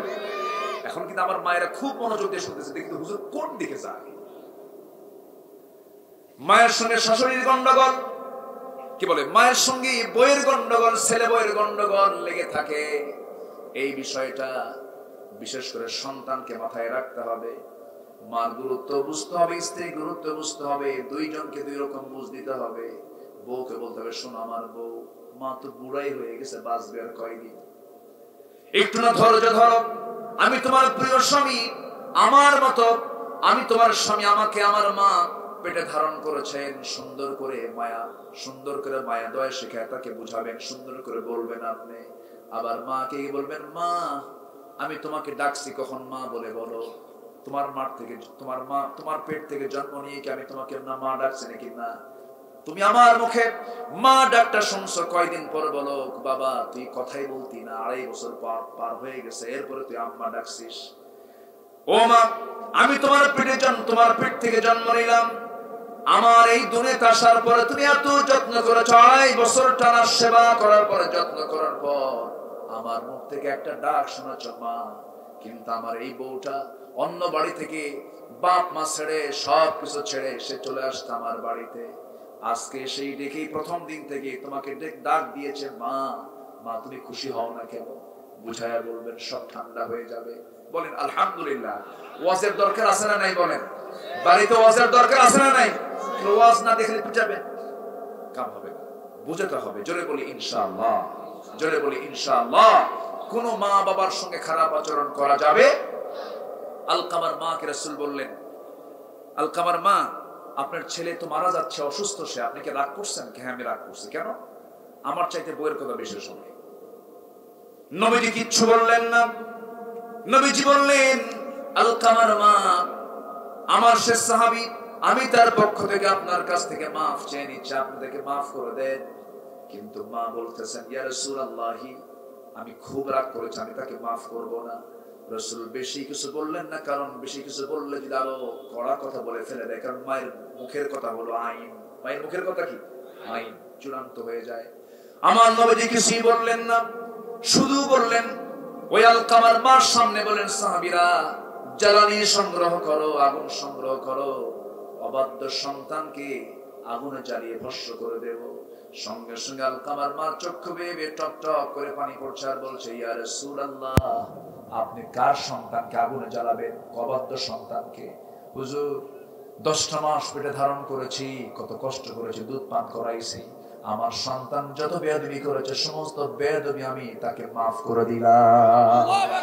আলকামার জবান থেকে বের হয়ে গেছে, আশহাদু আল্লা ইলাহা ইল্লাল্লাহ ওয়াহদাহু লা শারীকা লাহু ওয়া আশহাদু আন্না মুহাম্মাদান আবদুহু ওয়া রাসূলুহু। আমার ভাইরা, বড় বড় গুনাহগুলো করা যাবে না। গুনাহ করলে পরে আমি জাহান্নামের বাসিন্দা হয়ে যাব, চিরকাল সেই জায়গায় থাকতে হবে। এবার আল্লাহ তাআলা 2 নম্বর আয়াতে আসি। 2 নম্বর আয়াতে আল্লাহ তাআলা কি বলছেন? কষ্ট পাচ্ছেন? না। আল্লাহ তাআলা বলছেন, ওয়াল্লাযীনা আমানু ওয়া আমিলুস সালিহাত উলাইকা আসহাবুল জান্নাহ হুম ফিহা খালিদুন। আল্লাহর কথাগুলো কত সুন্দর। যেখানে ভয়ঙ্কর কথা বলেছেন সেখানে আশার কথা বলেছেন, কিছুক্ষণ আগে কি ভয়ের কথা বললেন, এবার বলছেন বান্দা শোন, তোর মা তোকে যতটুকু ভালোবাসে, তোর বাপ তোকে যতটুকু ভালোবাসে, তোর স্ত্রী তোকে যতটুকু ভালোবাসে, আমি তার চাইতে লক্ষ লক্ষ কোটি কোটি গুণ বেশি ভালোবাসি। বান্দা তুই আমার দিকে আগে আসবি 1 হাত, আমি তোর দিকে আগে আসবো 10 হাত। তুই আমার দিকে হেঁটে হেঁটে আসবি, আমি তোর দিকে দৌড়া দৌড়া যাব। আমি তোকে জান্নাত দেওয়ার জন্য আমি অস্থির হয়ে যাব। ও বান্দা তুই আমার কাছে সম্মানজনক সেজদা দিয়ে দে, আমাকে সম্মান দে, আমাকে সেজদা দে, আমি তোর তামাম জিন্দেগীর সমস্ত গুনাহগুলো মাফ করে দেব। জোরে কোন সুবহানাল্লাহ। সবার আগে আমরা সন্তুষ্ট করব কাকে? আসতে বলবেন না কাকে? নামাজ না পড়া, নামাজ না পড়ে 5 ওয়াক্ত সবাইকে নামাজ পড়তে রাজি আছেন নাকি? নামাজ পড়ে তো কয় ওয়াক্ত বলেন? একটু হাত তুলে দেখান তো কারা কারা পড়তে চান নামাজ। জোরে বলি ইয়া আল্লাহ, আমাদেরকে 5 ওয়াক্ত সালাত আদায় করার তৌফিক তুমি আল্লাহ দিয়ে দাও। জোরে বলি আমিন, আরো জোরে আমিন, আরো জোরে আমিন।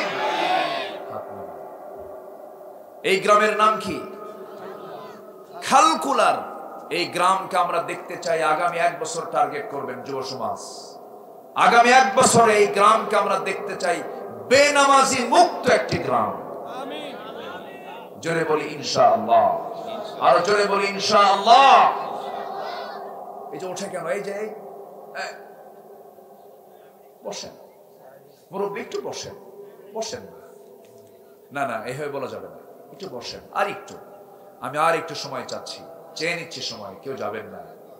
একটা মাহফিলে একটা লোক উঠে গেলে তাকে দেখে আরেকজন ফলো করে। একটু বসেন। আপনার ওঠার কারণে আরেকজন উঠে যাবে, এটা আপনার জন্য লস পয়েন্ট। বসেন। সম্মানিত ভাইয়েরা, আমি 9টায় উঠতে চাইছি, আমি আসছি অনেক আগে, একটু দেরি হয়ে গেছে। যাই হোক, একটু ধৈর্য ধরি, আর একটু সময় থেকে মায়ারটা আমাকে শেষ করতে দেন। তাহলে আমরা দুনিয়াতে এসেছি খারাপ কাজের জন্য না ভালো কাজের জন্য? বলেন তো। ভালো কাজের জন্য। ভালো কাজ করলে পরে সবচেয়ে বেশি খুশি হন কে? আসতে বলবেন না, সবচেয়ে বেশি খুশি হন কে? আমাকে খাওয়ান কে? আমাকে দেখেন কে? আমাকে পড়ান কে? আমার চোখ দিয়েছেন কে? আমার কান দিয়েছেন কে? আমার নাক দিয়েছেন কে? সব কার অবদান? অতএব আমার সবার আগে সন্তুষ্ট করা দরকার কাকে? আল্লাহকে। আল্লাহ শুধু আমাকে দেখেন না, সবাইকে দেখেন। কালকে একটা রিসার্চ করে দেখলাম, একটা স্থলভাগ এবং জলভাগের সবচেয়ে একটা বড় প্রাণী তিমি মাছ। কি মাছ? তিমি মাছ। এই তিমি মাছের হার্ট, যে আছে হার্ট, এই হার্টের ওজন হলো 600 কেজি। কেউ তো সুবহানাল্লাহ বলবেন না। একটা প্রাণীর তিমি মাছের হার্টের ওজন হলো 600 কেজি, মানে ছোট মোটো একটা ট্রাক ওজন। এই তিমি মাছের হার্ট, এই হার্ট বিট হয় প্রতি মিনিটে 8 থেকে 10 বার। আর হার্ট বিটের যে আওয়াজ, হৃদস্পন্দন যে হয়, স্পন্দন যে হয়, এই আওয়াজটা শোনা যায় 3 মাইল দূর থেকে। সুবহানাল্লাহ। হার্টের ওজন যদি হয় 600 কেজি, ও খায় কয় কেজি? কম। কে খাওয়ান? আসতে বলে না, কে খাওয়ান? আল্লাহ খাওয়ান। আবার দেখেন আশপাশে এখন তো সেই তাল গাছ নাই, তাল গাছে বাসা বাঁধে বাবুই পাখি, তাই না? চড়ুই পাখি, বাবুই পাখি, কি সুন্দর তার বাসা। ওর মতো আধুনিক জীবন যাপন পৃথিবীর কোনো মানুষ করতে পারে না। আপনি ঢাকা থেকে ধরেন আপনি চলে যাবেন মালয়েশিয়া, বিমানে চড়বেন, এখান থেকে যেতে হবে ঢাকা, ইমিগ্রেশন ক্রস করতে হবে, কত কি করতে হবে, কত ঝামেলা, কত টেনশন। বাবুই পাখির এমন কোনো কি টেনশন আছে? বাবুই পাখি ওর বাসার সামনেই হচ্ছে তার মানে ল্যান্ডিং, তার বিমানটা এখানে ল্যান্ড করে, আবার এখান থেকে সে উঠায়। তার লাইফ স্টাইলটা কত উন্নত। সে থাকে একদম গাছের উপরে, সিডর, আইলা, বুলবুল, নার্গিস, ফণি, ঝড়, সাপটা, আমার আপনার বাড়ি সব শেষ।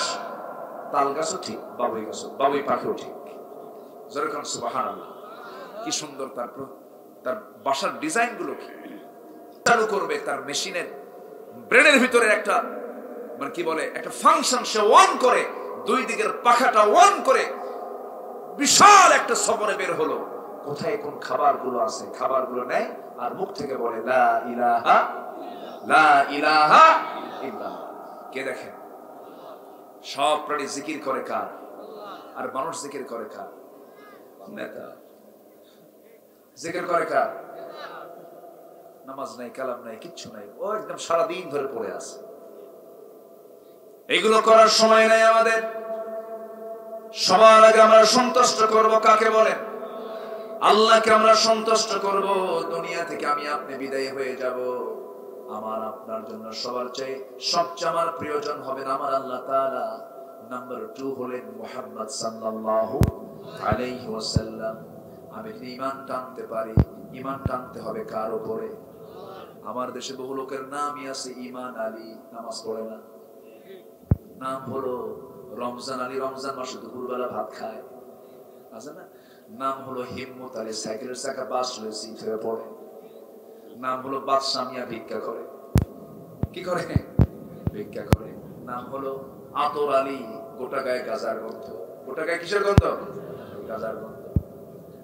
আমার ভাইয়েরা, আমার বন্ধুগণ, বাপ মুজাহিদুল ইসলাম, দাদা শহীদুল ইসলাম, নিজের শরীফুল ইসলাম, 3 ইসলাম থাকার পরেও নামাজ নাই।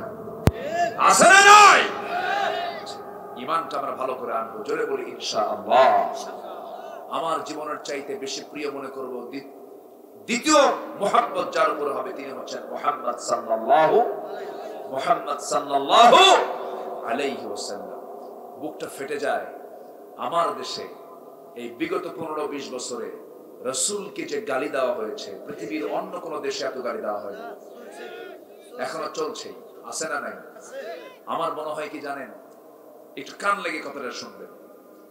আমার যতটুকু ভাঙ্গাচোরা গবেষণা,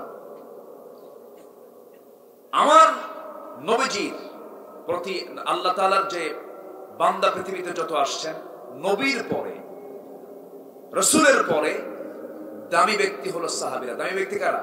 সাহাবীরা। নবীদের পরে তাদের জায়গা। কেন? সাহাবীদের ব্যাপারে আমার যতটুকু গবেষণা, এর 1 নাম্বার কারণ হলো সাহাবীরা নিজের জীবনের চাইতে সত্যিকারার্থেই রাসূলকে বেশি ভালোবেসেছেন। আমাদের যদি এমন ভালোবাসা যদি থাকতো, এরকম কুলাঙ্গাররা এমন সাহস পেত না। আসতে বলবেন না, জোরে বলুন ঠিক কিনা? এমন সাহস কি পেত? আসুন না রাসূলকে একটু স্বপ্নে দেখার চেষ্টা করি। আসুন না আল্লাহর সঙ্গে আমরা একটু সম্পর্ক বাড়ানোর চেষ্টা করি। জোরে বলি ইনশাআল্লাহ। রাসূলকে স্বপ্নে দেখতে চান না সবাই? সবাই কি দেখতে চান না? কত স্বপ্নিত জীবনে দেখলাম। রাসূলকে নিয়ে আমরা একটু ধ্যান করব, রাসূলকে আমরা লিডার বানাবো। আমাদের রবকে, আরো জোরে আমাদের রবকে। আমাদের নেতা হচ্ছেন মুহাম্মদ সাল্লাল্লাহু। আমাদের দল হলো ইসলাম। আমাদের দল কি? আর আমাদের সংবিধানটা কি বলে? জয়, আমাদের সংবিধানটা কি? কোরআন। তাহলে রব আল্লাহ, নেতা রাসূল, দল ইসলাম, সংবিধান কোরআন, এই 4 কথার ভিতরে যেই কথা বলতে আসবে জিহ্বা টেনে ছিড়বো আমরা। এই ক্ষেত্রে কোন আপোষ করা যাবে না। সম্মানিত ভাইরা, সম্মানিত বন্ধুগণ, সাহাবীরা রাসূলকে কি পরিমাণ ভালোবাসতেন দেখেন। সবাই রাসূলকে ভালোবাসতেন, তবে একটু কম বেশি আছে। তো সবাই কি আবু বকর? সবাই তো আবু বকর না। এক সাহাবী আমার রাসূলকে কোন এক যুদ্ধের ময়দানে দূর থেকে লক্ষ্য করেন আর হাউমাউ করে কেঁদে ফেললেন। নবীর সামনে গিয়ে বলছেন, ইয়া রাসূলুল্লাহ, কেউ দেখেনি কিন্তু আমি কিন্তু দেখে ফেলেছি। রাসূল বলেন, তুমি কি দেখলা বলো তো? আমি দেখতে পেলাম আপনার পেটে পাথর বেঁধেছেন। আমার রাসূল বলেন, আমি তো তোমাকে দেখার কোনো সুযোগ দিইনি, তুমি আমাকে বুঝতে পারলে কেমনে? হুজুর, আমি আপনার কষ্ট আমি একটু হলেও ফিল করি। আমি আপনাকে খুব কাছ থেকে জানি। আপনি জামা পরেছেন, কিন্তু আপনার জামার নিচের দিকে তাকায় দেখি একটু উঁচু উঁচু হয়ে আছে, আপনার পেটে পাথর বেঁধেছে। রাসূল কেঁদে ফেললেন, যাবে আজকে 4 দিন 4 রাত আমার পেটে কোনো খাবার যায় না, খেতে পারিনি। যাবে কোন খাবার তো নাই। বদর গেল, এরপরে উহুদ আসলো, এরপরে খন্দক, সব তরবারি কিনতে, অস্ত্র কিনতে সব শেষ হয়ে গেল, খাবার তো নাই। জাবির বললেন, ইয়া রাসূলুল্লাহ, আমি একটু ব্যবস্থা করি। কি করবা? বাড়িতে আমার একটা ছোট্ট ছাগল আছে, ছাগলটা জবাই করে আপনার জন্য রান্না বান্না করবো, আপনি ছাগলটাকে খুব পছন্দ করেন, রুটি বানাবো আর ছাগলটা জবাই করে আপনাকে খাওয়াবো, বেশি জনকে বলবেন না, দুই একজন সাথে নিয়ে আপনি চলে আসবেন, তৃপ্তি ভরে আপনাকে খাওয়াবো ইয়া রাসূলুল্লাহ। আমার নবীজি বললেন যা, চলে গেছেন বাড়িতে। বউকে বললেন বউ বলে দিন শুধু রাসূলকে বলবেন আর কাউকে বলবেন না। আচ্ছা ঠিক আছে। চলে আসলেন নবীর কাছে, এসে বলছেন হুজুর রান্না বান্না কমপ্লিট, চলেন যাই। আমার নবীজি এই কথা শোনা মাত্রই বলছেন যাবে, আমি যে যাব ঠিক আছে, আমি তোমার দাওয়াত আমি সম্মতি দিয়েছি, আমি যাব, কিন্তু আমি কি একা যেতে পারি নাকি? নবীজির সঙ্গে সঙ্গে সামনে দাঁড়ায় বলছেন সাহাবীরা শোনো, আমার জাবের আমাকে দাওয়াত দিয়েছে, কিন্তু আমি তোমাদের সবাইকে দাওয়াত দিয়ে দিলাম, চলো সবাই যাই। যেরকম সুবহানাল্লাহ। নেতা আদর্শ নেতা কি একা খাবে না, সবাইকে নিয়ে খাবে? আর আজকে নেতাগুলো আগে খায় না পরে খায়? হ্যাঁ,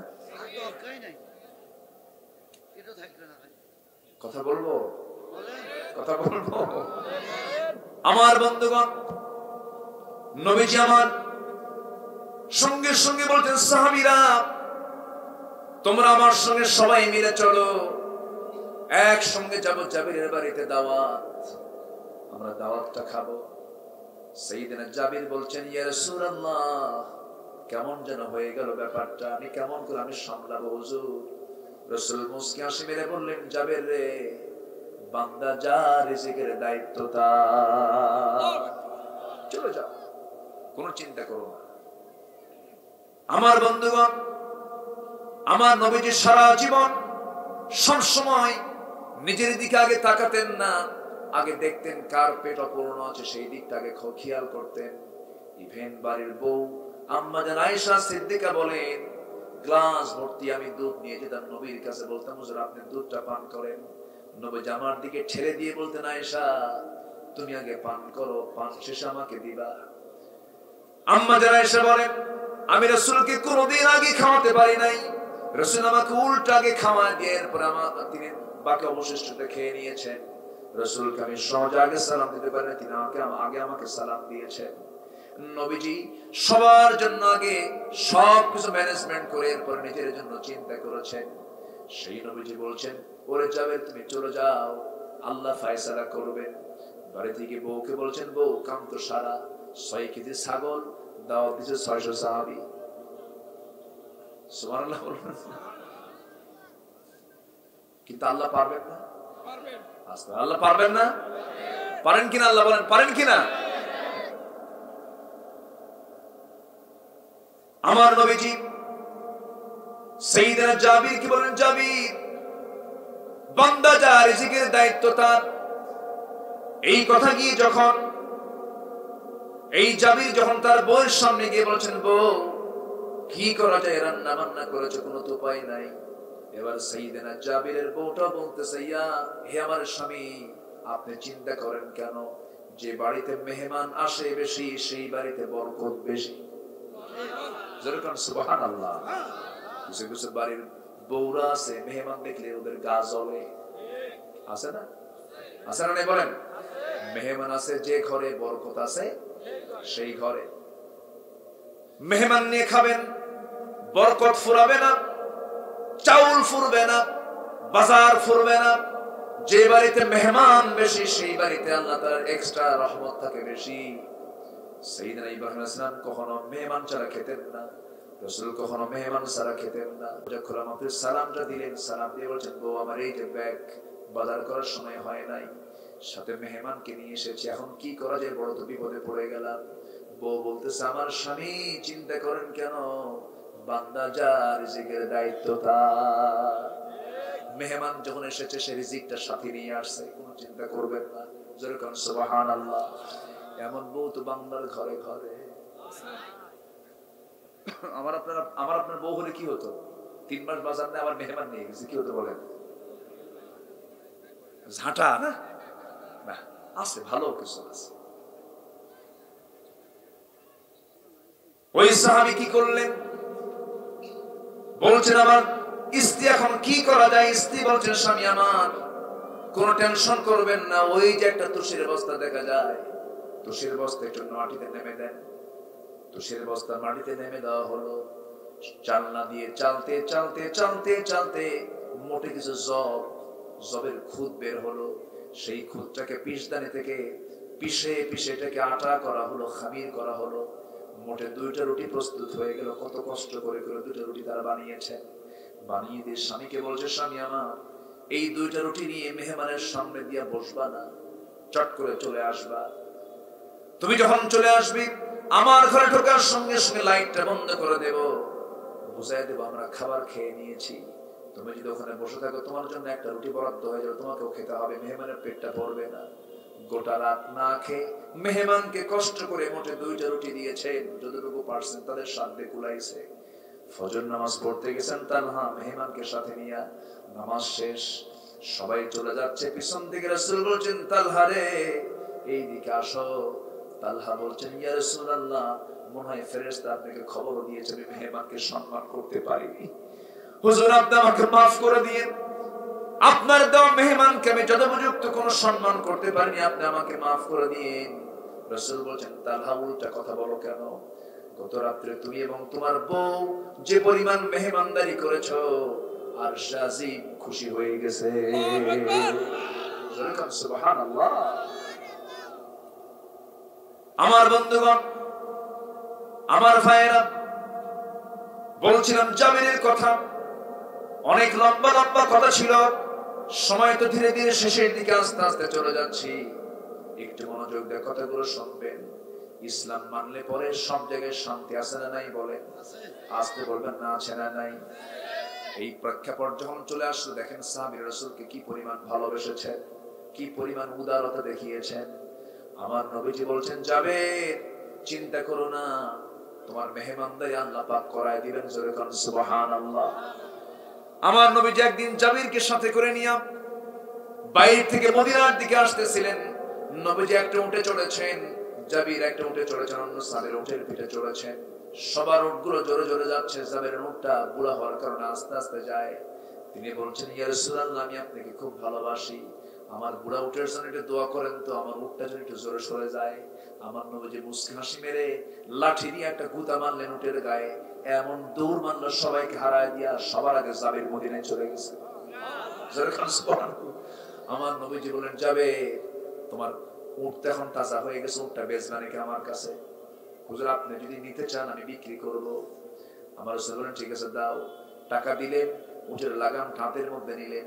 এরপরে বলছেন, জাবের তুমি আমাকে এত ভালোবাসো, আমি কি উট তোমার কাছ থেকে নিতে পারি নাকি? টাকাও দিলাম, উট আমি তোমাকে দিয়ে দিলাম। বাবার ঋণ, জাবিরের বাবার ঋণ। জাবিরের বাবা দুনিয়া থেকে বিদায় নিয়েছেন। নবীর কাছে এসে বলছেন, হুজুর আমার বাড়িতে সমস্ত ঋণদাতারা এসে বসে গেছে, এখন কি করা যায়, আপনি একটা ব্যবস্থা করে দেন। আমার নবীজি বললেন, ওরে জাবের, কিছুই কি তোমার নাই? না হুজুর কিচ্ছু না, একটা ছোট্ট খেজুর বাগান আছে। রাসূল বললেন, আমাকে খেজুর বাগানের কাছে নিয়ে চলো। খেজুর বাগানের কাছে নিয়ে যাওয়া হলো। নবীজি শুধু বিসমিল্লাহ বলে খেজুর বাগানের একদিক দিয়ে ঢুকলেন, আরেক দিক দিয়ে বের হয়ে গেলেন। এত পরিমাণ খেজুর ধরে গেছে, ঋণ শোধ হয়ে খেজুর বাগান আরো খেজুর রয়ে গেছে। জোরে কোন সুবহানাল্লাহ। সেই বরকতময় রাসূল দাওয়াত খেতে গেছেন জাবিরের বাড়িতে, যে জাবির রাসূলকে জীবনের চাইতে বেশি ভালোবাসে। দরজার কাছে গিয়ে বলছেন, যাবে চিন্তা করো না, তোমার বউকে আমার সালাম জানায় দিবা, তোমার বউকে আমার সালাম জানায় বলবা, যে হাড়িতে ছাগল রান্না হয়েছে সেই হাড়ির ঢাকনা যেন না খোলে, যে হাড়িতে রুটি বানায় রেখে দিয়েছে সেই রুটির ঢাকনা যেন না টান দেয়, ঢাকনা যেন ঢেকে রাখে। আজকে বন্টন করার দায়িত্ব আমি কাউকে দেব না। আমার এই খন্দকের পরিগে খনন করা সাহাবীরা না খাওয়া, আমি নিজের রাসূল আগে না খায়া সবাইকে তৃপ্তি মতো আমার হাতে বন্টন করে দেব। জোরে কান সুবহানাল্লাহ। আমি নিজে বন্টন করে, রাসূল ছিলেন বাবুরচির ভূমিকায়। আল্লাহু আকবার বলে। রাসূল কিসের ভূমিকায়? বাবুরচির ভূমিকায়। রাসূল নিজে খাওয়ায় দিতেন। একদিন রান্না বান্না করা হবে, কে খাওয়াবে, কে রান্না বান্না করবে, দায়িত্ব নিল একজন। কে বাজার করবে, দায়িত্ব নিল একজন। কে তরকারি কুটবে, দায়িত্ব নিল কিছু সাহাবী। সব দায়িত্ব বন্টন করা শেষ। রাসূল আমারে কি দায়িত্ব দিলা? কও হুজুর আপনাকে দায়িত্ব দেওয়া যায়। রাসূল বলেন না আমাকে দায়িত্ব দিতেই হবে। কিনা হুজুর আপনাকে দায়িত্ব দেব না আমরা। না, আমি একটা দায়িত্ব স্বেচ্ছায় নিচ্ছি। কি? জ্বালানির দায়িত্ব নিলাম, কাঠ সংগ্রহ আমি রাসূল করব। সবচেয়ে কঠিন দায়িত্ব রাসূল নিলেন। জোরে বলি সুবহানাল্লাহ। এটাই হচ্ছে লিডার, এটাই হচ্ছে নেতা মুহাম্মদ সাল্লাল্লাহু আলাইহি ওয়াসাল্লাম। কথা শুনবেন? জিকির করি লা ইলাহা, আরো জোরে লা ইলাহা, আরো জোরে লা ইলাহা,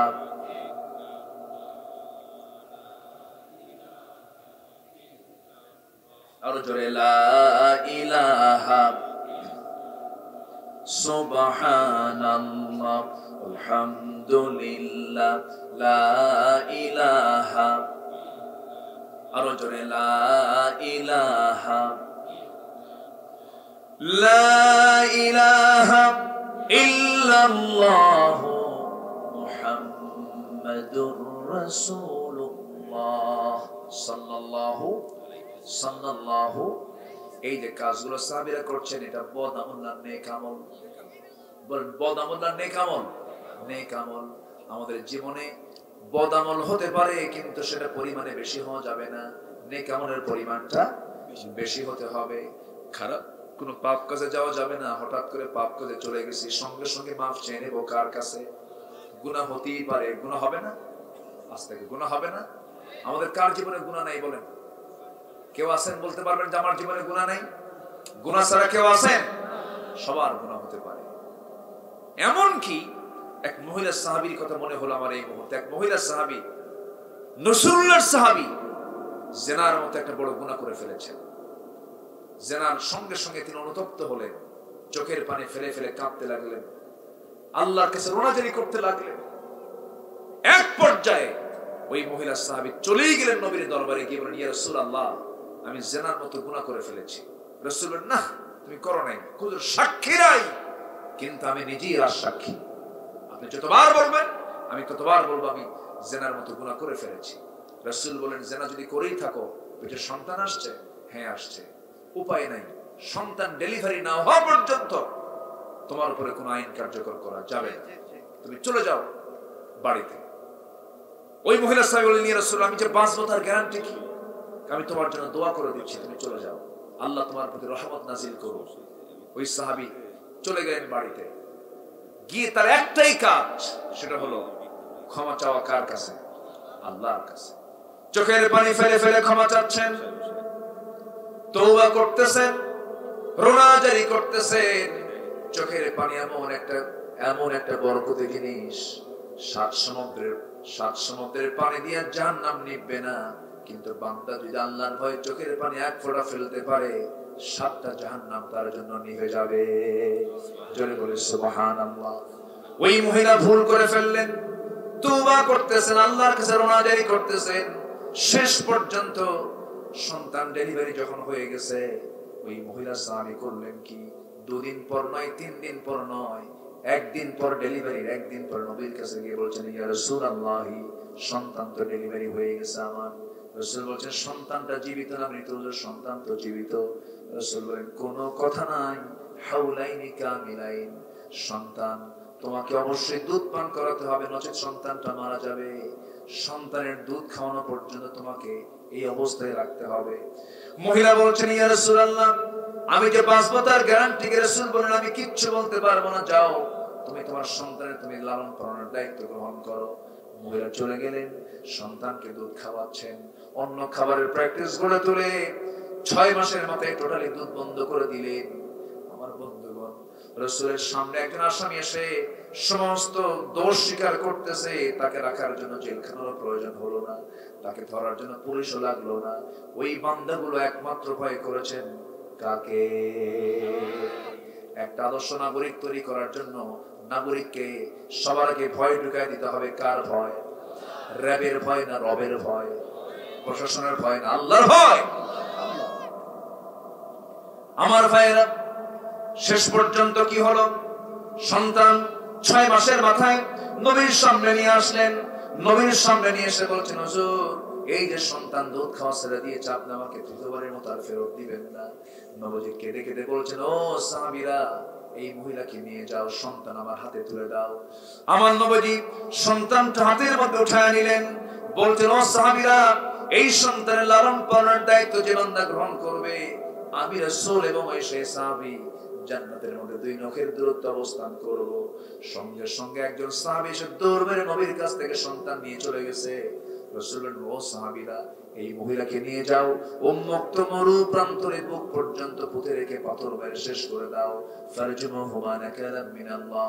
নবীজি অর্ডার দেন, কিন্তু নবীজির চোখে পানি। নবীর মধ্যে দয়া মায়া সবচেয়ে কম না সবচেয়ে বেশি? সবচেয়ে কম না সবচেয়ে বেশি?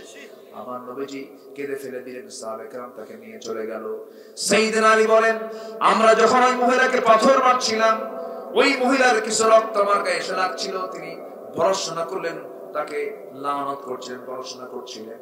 আমার নবীর কাছে এসে যখন বলেন, হুজুর, ওই মহিলার নাপাক রক্ত আমার গায়ে এসে লাগছিল, এমন অবস্থায় রাসূল বললেন, আলী, তুমি কার রক্তকে নাপাক রক্ত বলো? তুমি কি জানো আমার ওই সাহাবীর রক্ত জমিনে পড়ার পূর্বে আল্লাহ তাকে জান্নাতের মেহমান বানাইয়া নিয়েছে। জোরে বলি সুবহানাল্লাহ, আরো জোরে বলি সুবহানাল্লাহ। পাপীকে ঘৃণা করব না পাপকে ঘৃণা করব? পাপীকে ঘৃণা করা যাবে না, কারণ কোন পাপীকে আল্লাহ মাফ করে জান্নাত দিবেন আপনি কি বলতে পারবেন নাকি? ঈমানদার বেঈমান হয়ে মারা যেতে পারে, আবার বেঈমান ঈমানদার হয়ে মারা যেতে পারে। আমার নবীজি করলেন কি?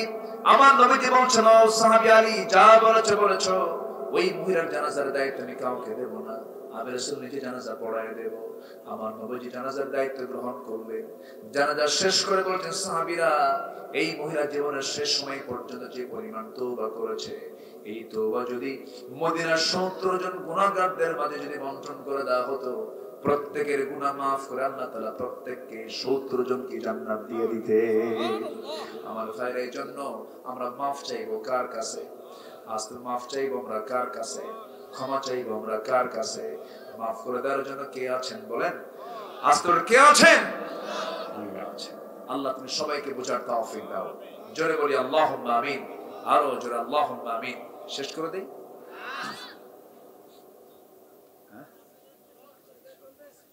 শেষ করব না, আলোচনা চলুক, হুজুর বলুক, সব দিকে তো খেয়াল করতে হবে আমাদের। একটু বসেন, যে যেখানে আছেন। আমি খুব খুশি, এতগুলো মানুষের ভিতর থেকে 2, 4, 5 জন, 50 জন, 60 জন লোক তো উঠতেই পারে। একটু বসেন। আবার আসছে? জি, আলহামদুলিল্লাহ, বলি আলহামদুলিল্লাহ। সবাই বসেন। তো জাবিরের বাড়ির কিন্তু দাওয়াতটা শেষ হয়নি, কিন্তু শেষ হয়েছে কি? শেষ তো হয়নি। তাহলে আমি শেষ করে দেই। এইদিকে চূড়ান্ত সময় 12টা বেজে যাচ্ছে, সব দিকে আমরা খেয়াল করি। ফজর আছে না নাই বলেন? আমরা খালকুলার গ্রামকে কি মুক্ত দেখতে চাই? বেনামাজি মুক্ত। মনে আছে আপনাদের? এই যুব সমাজ যারা আছেন, যুব সমাজ, বেনামাজি মুক্ত করতে গেলে যুব সমাজ কি বেনামাজি হওয়া যাবে না? নামাজি হতে হবে। যে সরিষাতে ভূত তাড়াবেন, সরিষার মধ্যে যদি ভূত থাকে তাহলে কি হবে?